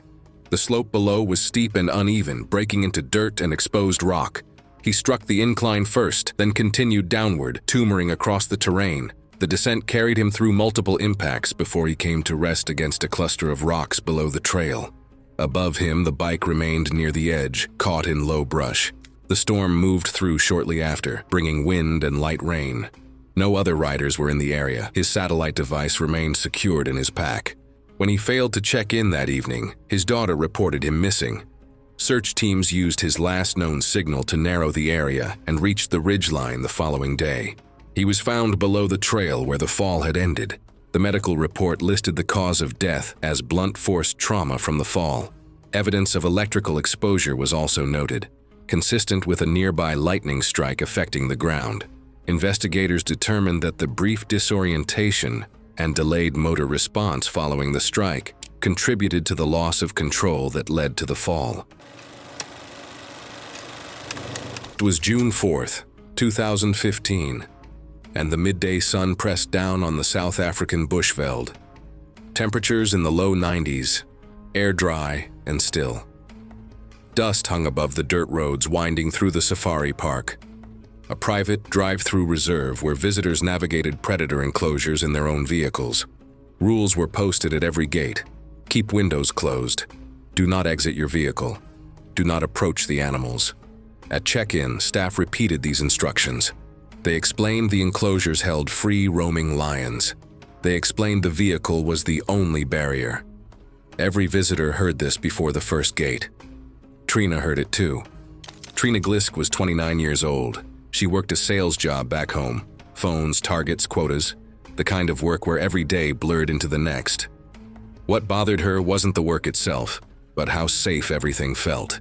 Predictable, controlled, forgettable. She had saved for this trip for over a year, 2 weeks through southern Africa. The safari was supposed to be the part that felt different, not distant, not managed. Something real enough to break that pattern. She drove into the lion enclosure with a companion. The road curved through open grassland. A small group of lions rested in shade roughly 15 feet from the road. Most vehicles slowed, observed through closed windows, and kept moving. Trina stopped the car. That was the first decision. She parked within 15 feet of resting lions while every other vehicle created distance and moved on. Then she lowered her window. Halfway down, her companion told her to close it. She didn't. The lions were still lying in the shade, not moving. The air outside carried the dry, heavy smell of dust and animal. It felt controlled, manageable, like nothing was about to change. The lioness was already watching. Her head turned the moment the window opened. Lions do not observe the way domestic animals do. They are territorial, opportunistic, and capable of explosive movement from rest. She was not curious, she was assessing. The open window changed everything. The lioness rose, slowly, began walking toward the vehicle. Not a charge, a straight, measured walk. 15 feet of open ground. At 15 feet, Trina saw her coming. This was the moment to reverse or close the window. She did neither. At 10 feet, the lioness had not changed pace, had not looked away. Every step in a direct line toward the opening. Trina stayed still, watching, committing to the decision she'd already made. Her companion told her again, urgent now. The lioness was 10 feet away and closing. She stayed in place, doubling down instead of correcting. At 5 feet, the lioness's shoulders rolled with each step, eyes fixed on the opening. Not one pause, not one diversion. Trina was still leaning slightly toward the window. Window still halfway down. 3 feet. The lioness was at the door. The lioness lunged through the open window in a single explosive motion, its head and forelimbs forcing into the vehicle. Its jaws clamped onto her neck and lower face with crushing force, collapsing her airway and rupturing major blood vessels. It pulled her toward the frame as her body gave way almost instantly. The entire attack lasted only seconds. The lioness released as Trina collapsed inside the vehicle. Blood loss and airway compromise left no survivable window. Her companion moved the vehicle once the animal disengaged. Trina was unresponsive. Park staff reached them shortly after. Death confirmed on scene. Investigation was straightforward. Signage at every gate, verbal warnings at check-in, vehicle intact, window lowered voluntarily from inside. The lioness behaved exactly as a lion behaves when a barrier is removed and a target presents at close range. No enclosure breach. No infrastructure failure. The only thing that failed was the decision to open the window. The park reinforced compliance checks and added roaming staff. The lioness was not relocated. She had done nothing outside her nature. The lion walked 15 feet in a straight line in plain view. And across those 15 feet, there were multiple chances to change the outcome. It was June 2nd, 2014, on the Bright Angel Trail in Grand Canyon National Park, Arizona. The canyon that afternoon was indifferent in the way only places of extreme scale can be. Heat radiating off sandstone walls, a dry wind funneling through the canyon's vertical walls in shifting gusts, and thousands of feet of open air waiting just beyond the trail's edge. 4 teenagers from Utah were about to make a decision that took less than 10 seconds and could not be undone. Ethan Shalev, Noah, Jacob, and Daniel were between 16 and 17 years old, part of a supervised outdoor program that had brought them to the canyon for a multi-day educational trip. Their chaperone had fallen behind on the trail, a gap that had opened naturally over the course of a long morning hike as the group stretched into a staggered line within intermittent sight lines rather than close formation. By most accounts, they were normal kids, enthusiastic, physically capable, not known for serious behavioral problems. Ethan had been issued a can of bear spray by the program as part of required wildlife safety equipment and briefly demonstrated during a pre-trip briefing. Though none of them had been given hands-on training in aerosol use under field conditions, none of them appeared to fully understand how it dispersed in wind.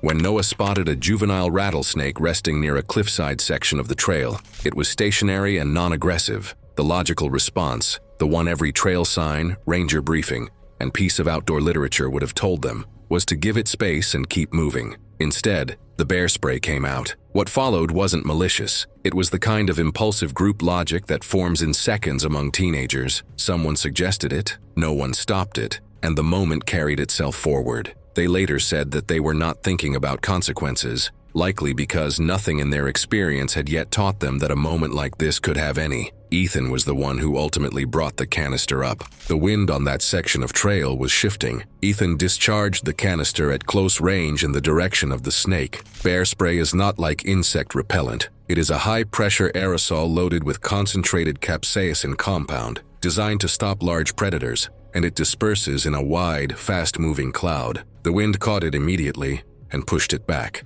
All 4 were struck in the face within seconds. Witnesses nearby described the sound changing fast, from laughter to something else entirely. The spray hit eyes, nasal passages, and throats simultaneously. Capsaicin at that concentration causes the eyes to slam shut involuntarily and produces an immediate burning sensation in the airway that triggers panic before the person can process what is happening. The 3 teens who stayed on the trail dropped to their knees. Noah, Jacob, and Daniel were coughing, gagging, hands pressed to their faces, unable to see. One witness, a hiker roughly 20 feet up trail, described them as completely incapacitated within the first 15 seconds. The 4th teen ran. Blinded, Ethan moved down the trail at speed. A hiker shouted at Ethan to stop, but he did not stop. Not because he ignored the instruction, but likely because panic and chemical incapacitation don't respond to instructions. His direction drifted. The outer edge of the Bright Angel Trail at that section includes stretches without guardrails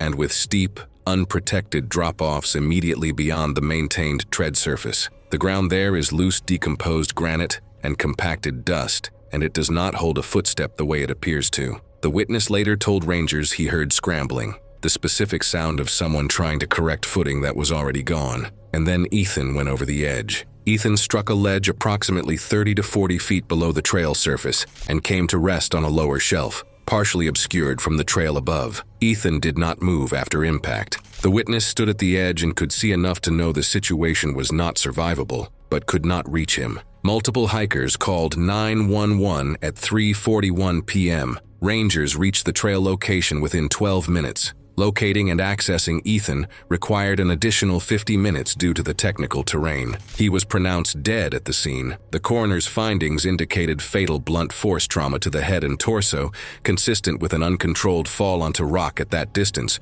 with no indication of survival beyond the point of impact. The 3 surviving teens were treated for chemical eye and respiratory irritation and released to their guardians. In the weeks that followed, all 3 were withdrawn from the outdoor program and underwent formal debriefing with counselors as part of the incident review. School records note a brief period of absences and accommodations for emotional distress. It was March 22, 2017. Dry morning air drifted through the limestone spires of El Potrero Chico as the sun lit up the canyon walls. A faint breeze stirred the trees below as the towering chimney above loomed silent and untouched. No one had dared it in over a year. A climb that day, carefully prepared and mapped out, would slowly devolve into a deadly entrapment in stone. James McKenna, a 38-year-old general contractor from New Orleans, stood at the base of La Boca del Diablo, adjusting his custom gear rack one final time. He was known in niche climbing forums for his obsessive approach to wide cracks and squeezed chimneys across North America. This trip to northern Mexico had been months in planning, targeting the route's infamous 5th pitch, an 80-foot squeeze chimney so tight that even average-sized climbers struggled to pass through. James had traveled with Roberto Salinas, a Monterrey local and occasional partner, specifically for this challenge. They started early, beginning their climb at 9 o'clock a.m. James led the first 3 pitches smoothly, though the wide sections taxed him heavily. By pitch 4, his shirt clung to his back, streaked with blood from torn knuckles. His breathing had become labored, but when Roberto suggested switching leads, James declined. He had come for the chimney. At the base of pitch 5, Roberto reminded him of the handful of known incidents involving body entrapment in that section. James only nodded, triple-checking his rack, which included several oversized cams and slings he had sewn himself. The chimney loomed above them, dark and irregular, wide at the base but tapering in strange angles toward the top. About 20 feet into the squeeze, James's shoulders wedged sideways, chest pressed between 2 flaring plates of stone. He got stuck and yelled down to Roberto. He tried desperately to shift, exhale, rotate. Nothing worked. Roberto lowered a sling immediately, but James couldn't lift his arms to reach it. 10 agonizing minutes passed as his partner watched helplessly from below. James's voice gradually faded as the stone compressed his chest, making each breath more difficult than the last. Roberto tried everything from his position below, yelling for help and making an emergency call once he realized James had gone silent. A rescue team arrived 4 hours later, delayed by the rugged terrain and the lack of established trails leading to the base of the formation. It took 2 additional hours and specialized equipment, wedges, air bladders, and a cordless angle grinder, to open the stone wide enough to extract James's body. He had died of compressive asphyxia, crushed by the very rock he had traveled so far to conquer. James was returned to New Orleans, where a small funeral was held. His family buried him with a length of climbing rope, one of his handmade cam slings, and a battered route journal filled with hand-drawn topos. Mexican climbing authorities and local guides collaborated to update the route description. The 5th pitch of La Boca del Diablo was officially marked as high risk, no solo leads, with warnings posted at the base.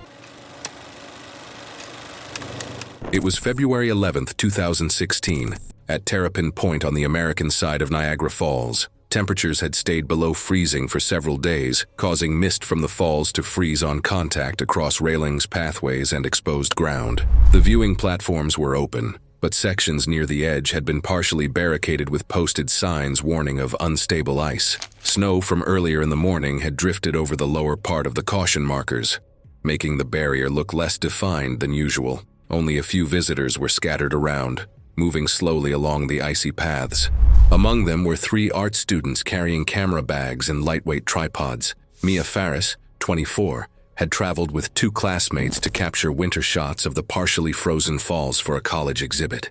They noticed a stretch of snow-covered ground that extended slightly beyond the barrier line, appearing firm and level. The mist had frozen over that section, forming a smooth white sheet with no visible cracks. They stepped beyond the marked zone, assuming the ground was solid beneath the layer of packed snow. They positioned their cameras and crouched to line up shots of ice forming along the edge where water vapor met cold air. From their viewpoint, the surface appeared stable, blending with the rest of the platform. One of Mia's classmates moved closer to frame the falls with the ice shelf in view. The area was quiet except for the deep drone of water below, and occasional wind sweeping snow across the open ground. Mia took several steps forward to adjust her angle. The ice beneath her looked no different from the rest, but beneath it lay a hidden air pocket formed by water freezing unevenly over trapped mist. When she shifted her weight, the surface gave way without warning. The ice cracked with a quick, sharp sound, and her legs broke through immediately. She dropped waist-deep into the freezing water. The break in the ice widened just enough for her body to slip further. As she struggled to pull herself up, the pressure of the surrounding ice caused the broken sheet to tilt. In one motion, the opening widened just enough for her to slide fully under. The sheet then settled back into place, closing most of the gap. Only a thin, jagged seam remained on the surface. Under the ice, her classmates could see a faint blur of movement. The water beneath was dark, moving in a slow circulation under the ice while the main flow roared further out. They tried to stomp on the surface to break through, but each impact caused cracks to spread outward without punching through in one spot. Snow and ice chips scattered with each attempt, but the main sheet held. They used their boots and camera tripods to strike the surface, but the ice flexed and fractured in separate directions. Beneath the thin layer, they could see her shape move erratically, pressing upward. Air bubbles traveled under the ice before disappearing into the cracks. For several minutes, they kept scraping at the surface, but the ice continued to break in wide patterns rather than a single opening. Each time they struck, the fractures spread too far to focus their effort. The blur beneath the ice became slower and harder to track. Movement under the surface eventually stopped, leaving only distorted water shifting beneath the sheet. By late afternoon, park staff marked off the area with temporary cones and rope. Visitors who arrived later found the section near the edge redirected, with fresh footprints frozen into the snow leading up to the taped zone. The surface where she had fallen was already dusted with a thin layer of new snow, blending back into the white ground, until only the barrier line hinted that something had happened there. It was February 13th, 2018. The evening air at Mount Rainier's Camp Muir was thick with falling snow, each flake adding to the dangerous accumulation building on the mountain's steep slopes. Nate Collins, 27, and Thomas Berg, 29, crouched inside their hastily constructed snow cave, unaware they were digging their own tomb. The 2 friends from Boise weren't seasoned mountaineers. Nate worked as a software developer, while Thomas managed a local outdoor gear shop. Their climbing experience consisted mainly of weekend trips to Idaho's Sawtooth Mountains and a few technical rock routes. Both men were lifelong friends who bonded over a shared love of wild places. Nate found peace in the solitude, while Thomas relished the challenge in gear planning. They dreamed of summiting Rainier for years, finally committing to the attempt, despite their limited high-altitude winter experience. That morning at Paradise Ranger Station, they'd received explicit warnings about heavy snow accumulation and elevated avalanche danger. The forecast called for 18 inches of new snow with high winds, conditions that would make summit attempts extremely hazardous. Rangers strongly recommended postponing the climb, but Nate and Thomas had already taken time off work and driven 8 hours from Idaho. Nate insisted to the ranger that they had a narrow weather window opening the next morning and argued that waiting would mean postponing the climb until the next season. Their determination overrode the professional advice, a decision that would prove fatal within hours. By late afternoon, they'd established their snow cave near Camp Muir at 10,000 feet. The shelter looked adequate from the outside, but their inexperience showed in critical construction flaws. The walls were too thin, the entrance faced uphill toward potential slide paths, and they'd unknowingly chosen a location directly below a steep slope loaded with unstable snow. And at 2:30 in the morning, the mountain released its fury.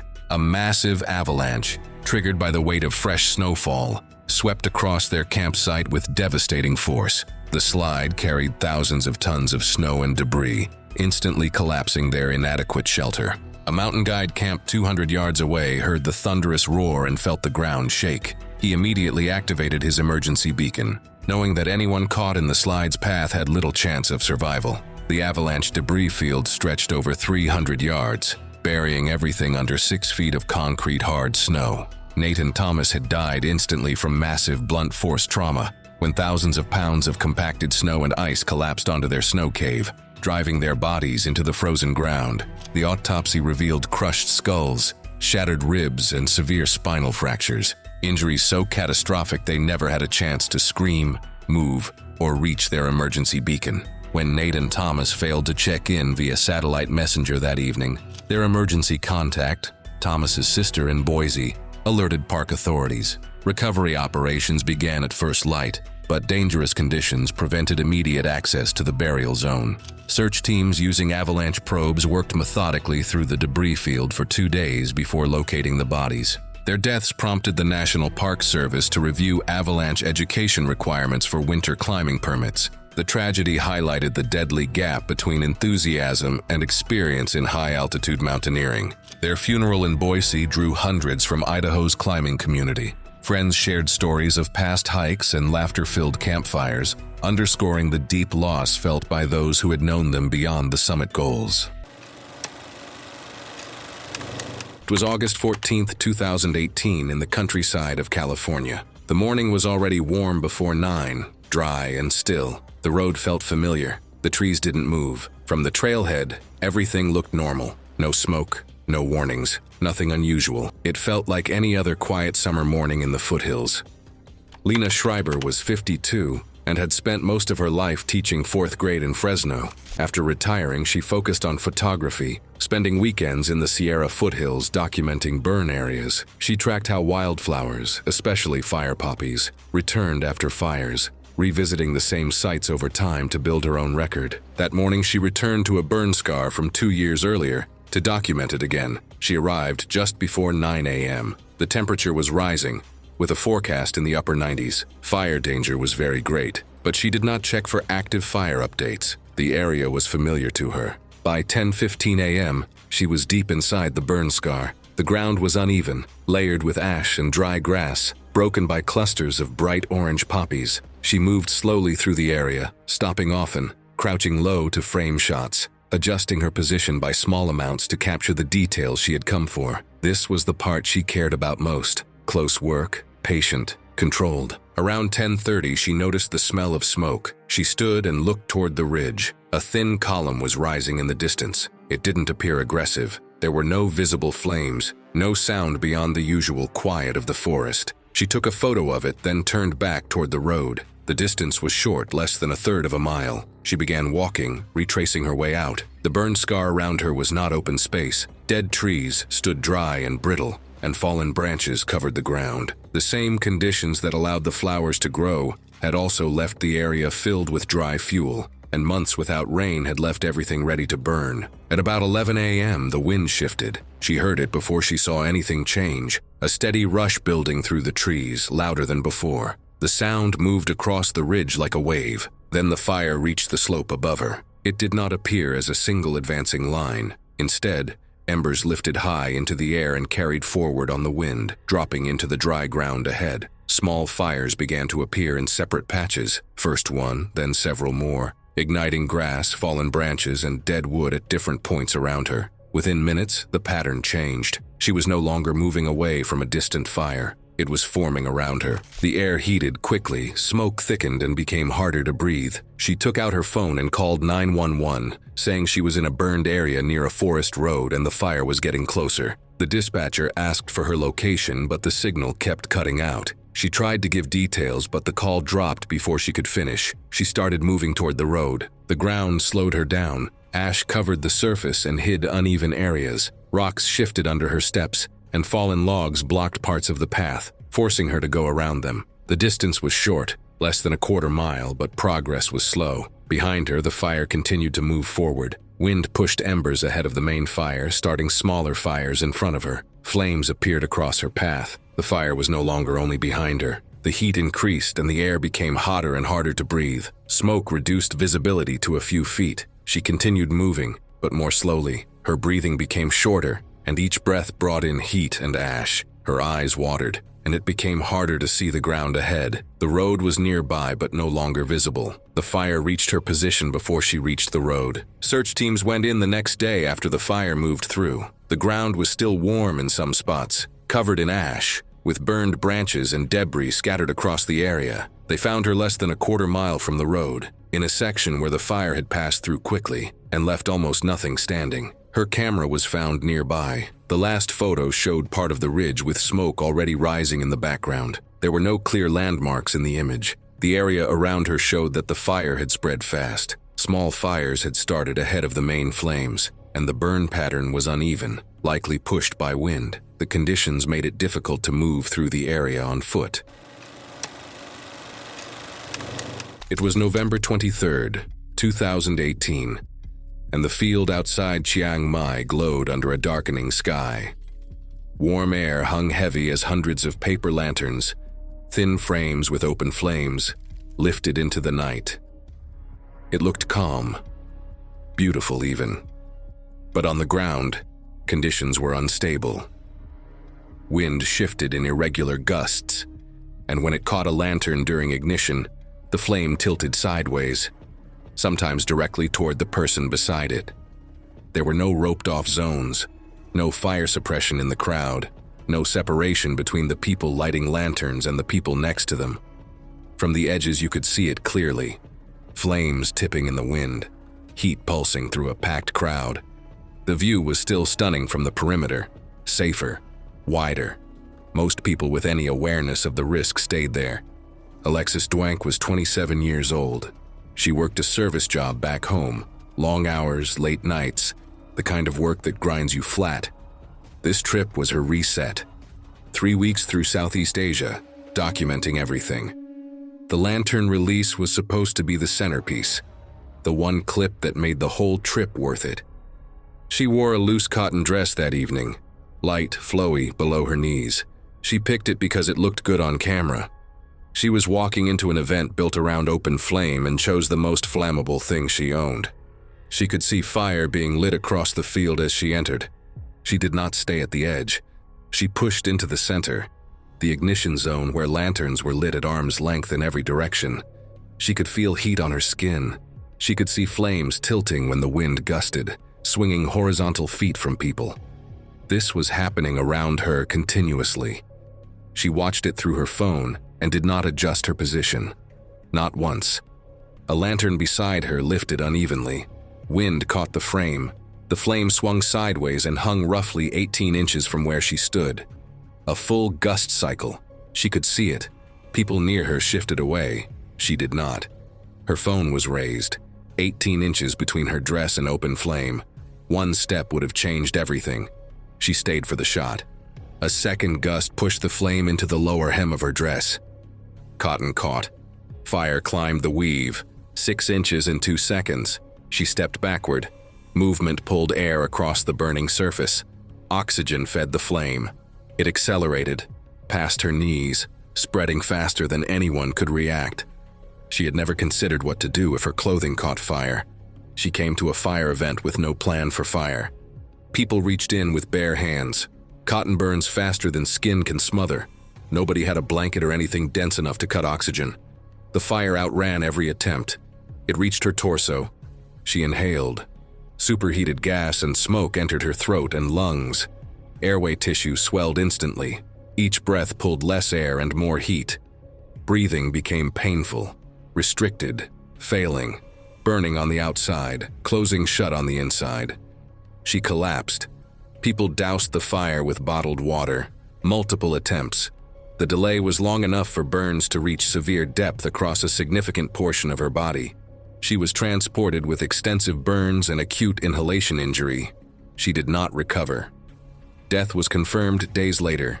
The official cause was thermal injury compounded by smoke and heat inhalation.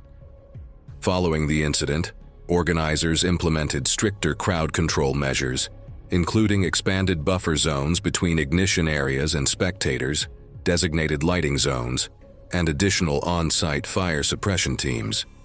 Safety briefings were reinforced, and staff presence within high-risk areas was increased to manage spacing during lantern release. It was July 14, 2015, on the South Kaibab Trail in the Grand Canyon, Arizona. The canyon that morning looked like something worth dying for, and by afternoon it was. Darren Polanski was 45, an HVAC technician from Mesa who spent his days diagnosing broken systems in other people's homes. According to his colleagues, he was methodical at work, respected by his crew, and by most accounts a decent man. However, his divorce had turned contentious, and a custody hearing for his 14-year-old daughter, Sarah, was approaching. His ex-wife would later tell investigators that the hiking trip was about optics, Darren positioning himself as the active, adventurous father. Whether that was fair to him is hard to say. What is documented is that he packed one 16-ounce water bottle for a canyon hike in midsummer and started descending at 11:30 in the morning. The decision to hike the South Kaibab in July isn't inherently reckless on its own. People do it. But the trail offers zero shade, drops over 1,800 feet in under 3 miles, and turns every step downward into a step you have to earn back in brutal heat. Darren likely knew none of this the way someone who hikes knew it. Signage at the trailhead explicitly warns against descending past Cedar Ridge after 10 a.m. between May and September. The warnings are not suggestions. Eyewitnesses said that they passed Cedar Ridge anyway. There are no water sources anywhere along the South Kaibab Trail. Sarah later told investigators that she had asked to turn back more than once. Witnesses who passed the pair between noon and 1 p.m. recalled a teenager visibly distressed and a man brushing off her concerns, telling her they were fine and that they could handle it together. By 1 p.m., both were well past an hour of direct sun exposure at over 100 degrees Fahrenheit. A hiker ascending the trail encountered them and immediately noted that Darren's responses were delayed and his gait had gone loose and uneven. The hiker urged them to turn around and start climbing. Darren reportedly agreed. He didn't move well. What followed was documented through Sarah's later account and the observations of 2 other hikers who stopped. Darren's speech shortened to single words, then stopped. He wasn't answering when spoken to. His skin, a witness noted, was dry and hot to the touch, not sweating anymore, which in that heat meant something had already gone wrong internally. He tried to straighten up on the trail and his knees gave out. He went down onto the rock surface and did not get back up on his own. His breathing was fast and shallow. One of the witnesses removed a shirt and used a backpack frame to create a narrow sliver of shade over him. Sarah poured the remaining water, whatever was left in the bottle, onto the back of his neck. His body didn't respond. Within a few minutes he began to seize, his condition rapidly worsening in front of those trying to help. The witnesses held his head to keep it from striking the rock. His eyes were open. He wasn't tracking anything. Sarah was on her knees next to him, trying to hold his shoulders still. A hiker with a satellite communicator sent a distress signal at 1:18 p.m. Rangers began descent immediately and requested helicopter support. First responders reached Darren at approximately 1:58 p.m. Advanced life support was administered on the trail. However, he was pronounced dead at the scene. The coroner's report listed hyperthermia as the cause of death, with core body temperature likely exceeding 106 degrees Fahrenheit at time of collapse. There was no evidence of prior cardiac or neurological condition. The canyon killed him with heat and nothing else. Sarah was evacuated, treated for dehydration, and released that same evening. The custody case was quietly closed in the weeks that followed. Full guardianship was granted to her mother. It was August 17, 2016. The upper ridges of the Weisshorn stood etched against a restless sky, their jagged edges still holding snow from the night before. Below, clouds churned upward, slowly rising toward the summit flanks. What began as a meticulously planned alpine traverse transforms into a split second of devastating natural force. Johan Janssen, a 33-year-old land surveyor from Rotterdam, stood on the knife-edge ridge adjusting his mountaineering pack one final time. His growing obsession with high alpine traverses had consumed his weekends for years, drawn by their isolation and exposure. Friends said he never rushed and was always overprepared. Johan had spent months training for this traverse between Weisshorn's twin ridges, a route rarely attempted and largely undocumented outside Swiss climbing circles. With him were two longtime friends from Utrecht, both recreational alpinists experienced on snow and mixed rock routes. They had bivouacked the night before just below the summit, planning to complete the traverse at dawn and descend before the predicted afternoon storm cycle. But delays had plagued their morning. A lingering ice patch and false route cost them nearly an hour. By 10:30 a.m., they were just over halfway across the ridge, a narrow spine of unstable rock with severe exposure on both sides. The air had changed, carrying an ominous pressure. At 10:40 a.m., the first thunderclap cracked behind them. Johan was leading across a cluster of sharp granite blocks when disaster struck without warning. A blinding white flash illuminated the ridge as lightning found its target. Johan's body convulsed violently, seizing hard before being thrown backward off the rock. The electrical force tore through his gear, blowing apart one mountaineering boot and leaving a black burn across his jacket. He tumbled 30 feet down onto a snow slope, motionless. His teammates immediately scrambled down the treacherous terrain. One unclipped and slid across the ice, reaching Johan first. His helmet had split in two from the impact. His face was slack, skin already cooling in the thin mountain air. They began CPR desperately, but found no heartbeat. His pack straps were scorched and his hair carried the faint smell of ozone. Within minutes, both realized their friend was gone. They called for help. A rescue helicopter dispatched from Zermatt arrived within an hour, guided by their radio signal. Paramedics confirmed cardiac arrest caused by direct lightning strike. Johan's body was winched out as storm clouds closed in over the ridge where he died. His cremation took place 3 days later in Zermatt. Parents and siblings flew in from the Netherlands to say goodbye to the surveyor who had found his passion in the high places. Following his will, Johan's ashes were scattered across the Weisshorn slopes at sunrise. The Swiss Alpine Club reviewed the traverse route and added discreet warning signage at both approach points about poor shelter and lightning exposure. Bailout routes were revised, and climbers were advised to avoid the ridge entirely if convective clouds appeared within a 10-kilometer radius. It was November 16, 2018. The morning air at Lake Subinacocha, 15,000 feet above sea level in Peru's Cusco region, carried a bitter chill that would prove deadly before noon. Dr. Harriet Nkomo, a 34-year-old hydrologist from Zimbabwe, stood at the lake's edge, staring at her detached sensor array floating 200 meters from shore. Harriet wasn't inexperienced with challenging fieldwork. Her doctoral research on African watershed systems had taken her to remote locations across 3 continents, studying how climate change affects high-altitude water resources. She had spent weeks alone in mountainous terrain, learning to read shifting weather patterns and navigate hazardous landscapes without support. This Peruvian expedition, funded by an international climate research consortium, was documenting glacial melt impacts on Andean watersheds, critical data for understanding global water security.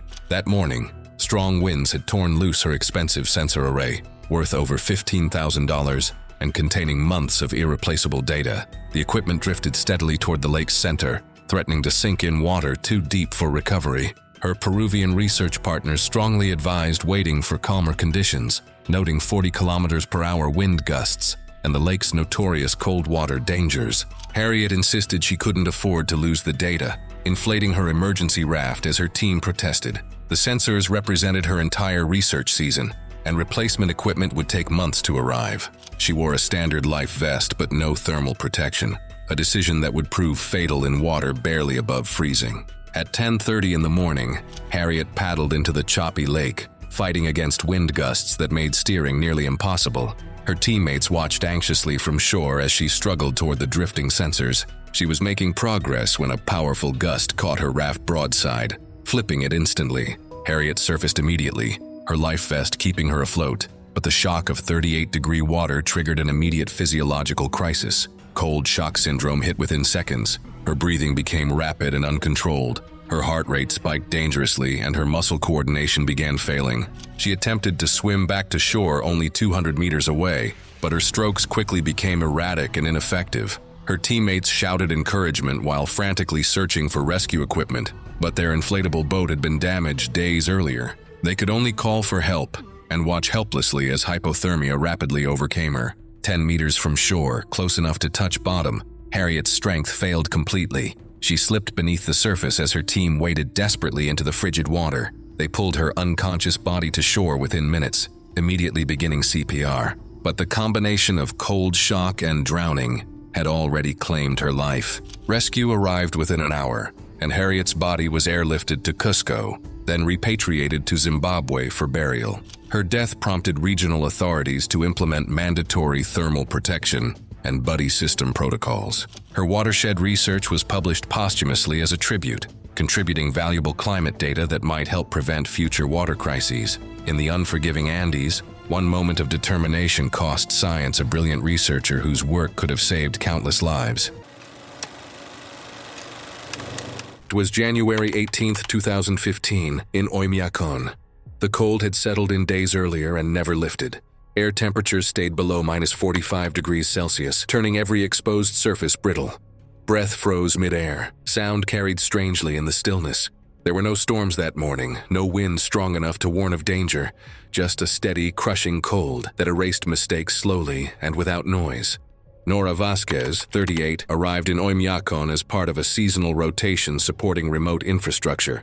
The work required constant movement between regions, often in harsh conditions, something she had grown used to over the years. 3 months earlier, her husband had died, but before that, they had planned to visit extreme places together. Oymyakon had been one of them, and she chose to continue the trip alone.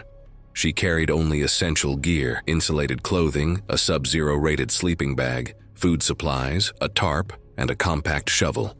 During her first days there, locals showed her how to build a temporary snow shelter using compacted blocks cut from packed ground. The structure, similar to an igloo, was meant to block wind, not hold heat for long periods. Later, she chose a flat area beyond the main cluster of buildings and began setting it up. By late afternoon, she built the dome, stacking cut blocks into a tight shape. From the outside, it looked solid. Inside, it held a small pocket of warmer air at first. She sealed gaps with loose snow and placed her pack near the entrance. There was no stove, no external heat, only her body and the insulation she carried. She lay her sleeping bag directly on the snow. At first, it seemed stable, but the ground beneath her pulled heat away continuously. Without any insulating layer under the bag, the cold transferred straight through. The packed snow acted as a steady heat sink, drawing warmth from her body even while she remained still. An earlier effort from building had also left a light layer of sweat under her clothing. As she settled, that moisture began to cool, accelerating heat loss. Inside the shelter, moisture from her breath froze along the inner walls, forming a thin layer of ice. As night set in, the temperature dropped further. The small amount of warmth inside faded. The air cooled until it matched the conditions outside. The base of the structure began to shift slightly as it settled. Small gaps opened near the lower blocks, allowing narrow drafts of cold air to move through. Each one reduced what little heat remained inside. At some point during the night, she adjusted her position, likely trying to reduce exposure to the cold surface beneath her. Compression marks showed she pressed closer to the wall, but the change did not help. The cold was no longer just around her, it was under her, above her, and moving through the space. As her core temperature dropped, her movement slowed.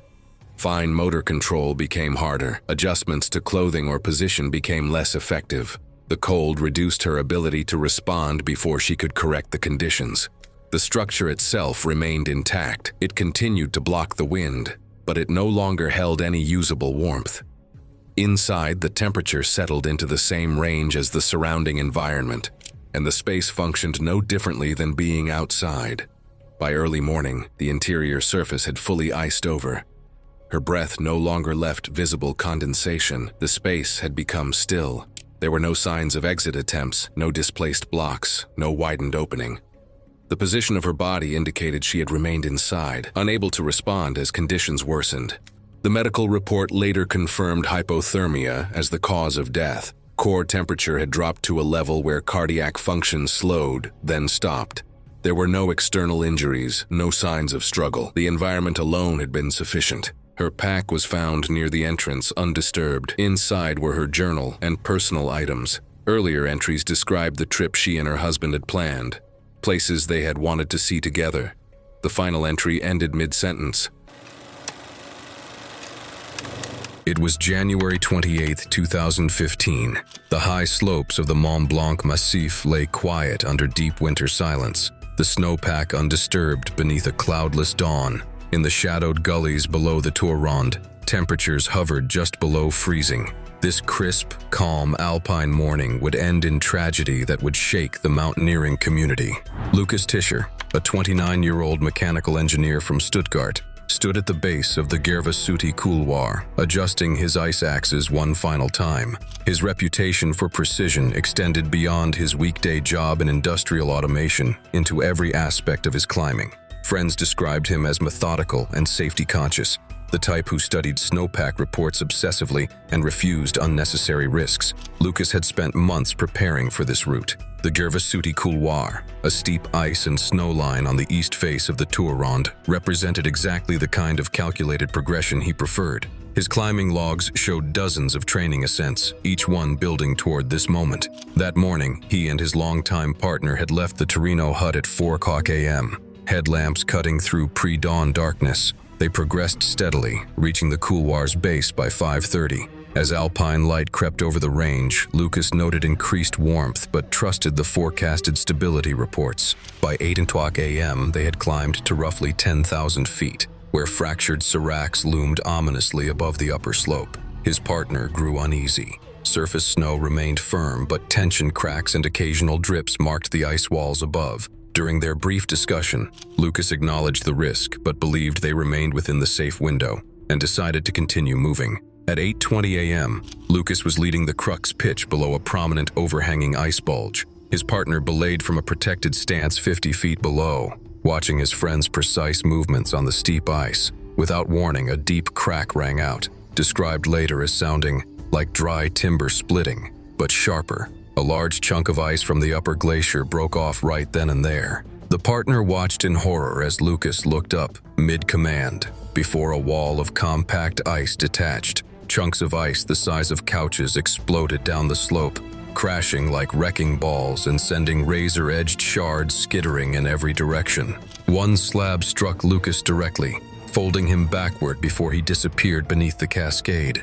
For several long seconds, the slope became a white blur of violence, limbs, gear, and blood vanishing beneath the chaos. By the time the last chunk thundered to a stop, there was nothing visible where Lucas had stood, only broken crampons and a torn scrap of harness poking from the snow. His partner's screams echoed through the area as he radioed for help. Digging frantically with gloved hands, he uncovered only a section of climbing rope, cleanly severed. The rest of the slope was buried under shattered ice blocks, some 12 feet deep.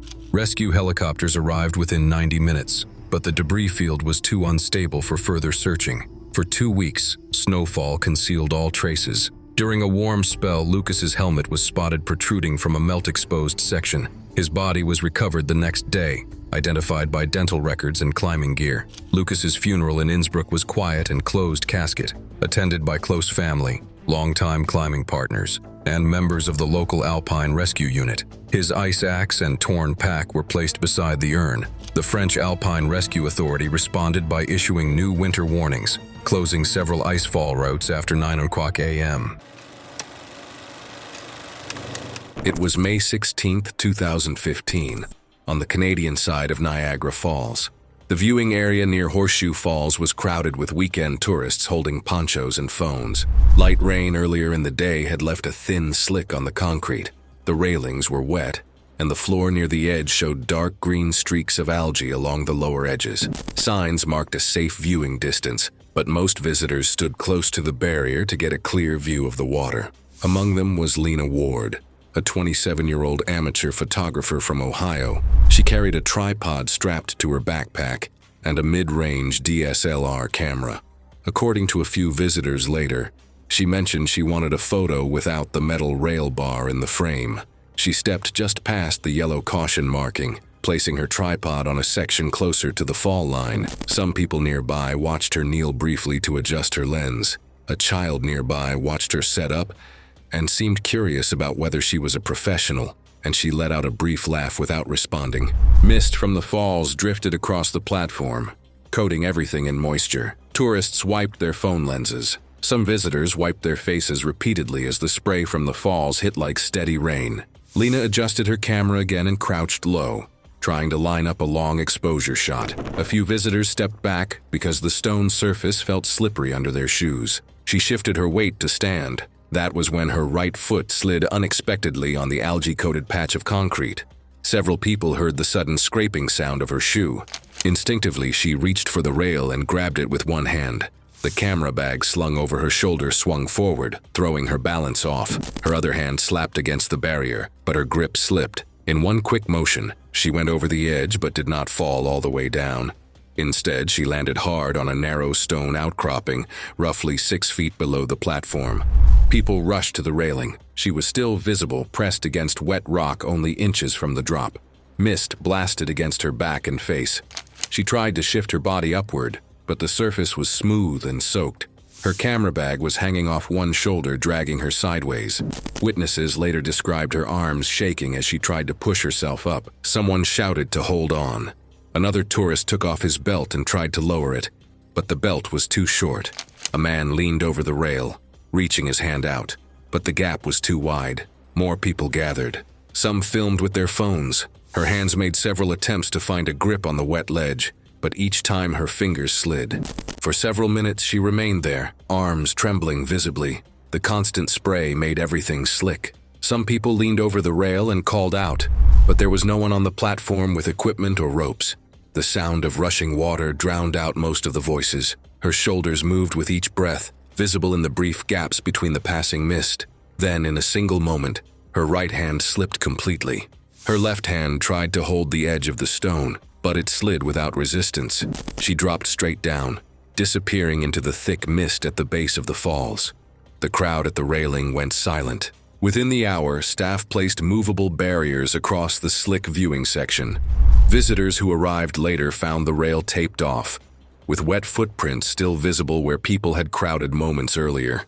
The rest of the platform stayed open, but no one stepped near the algae-coated edge again.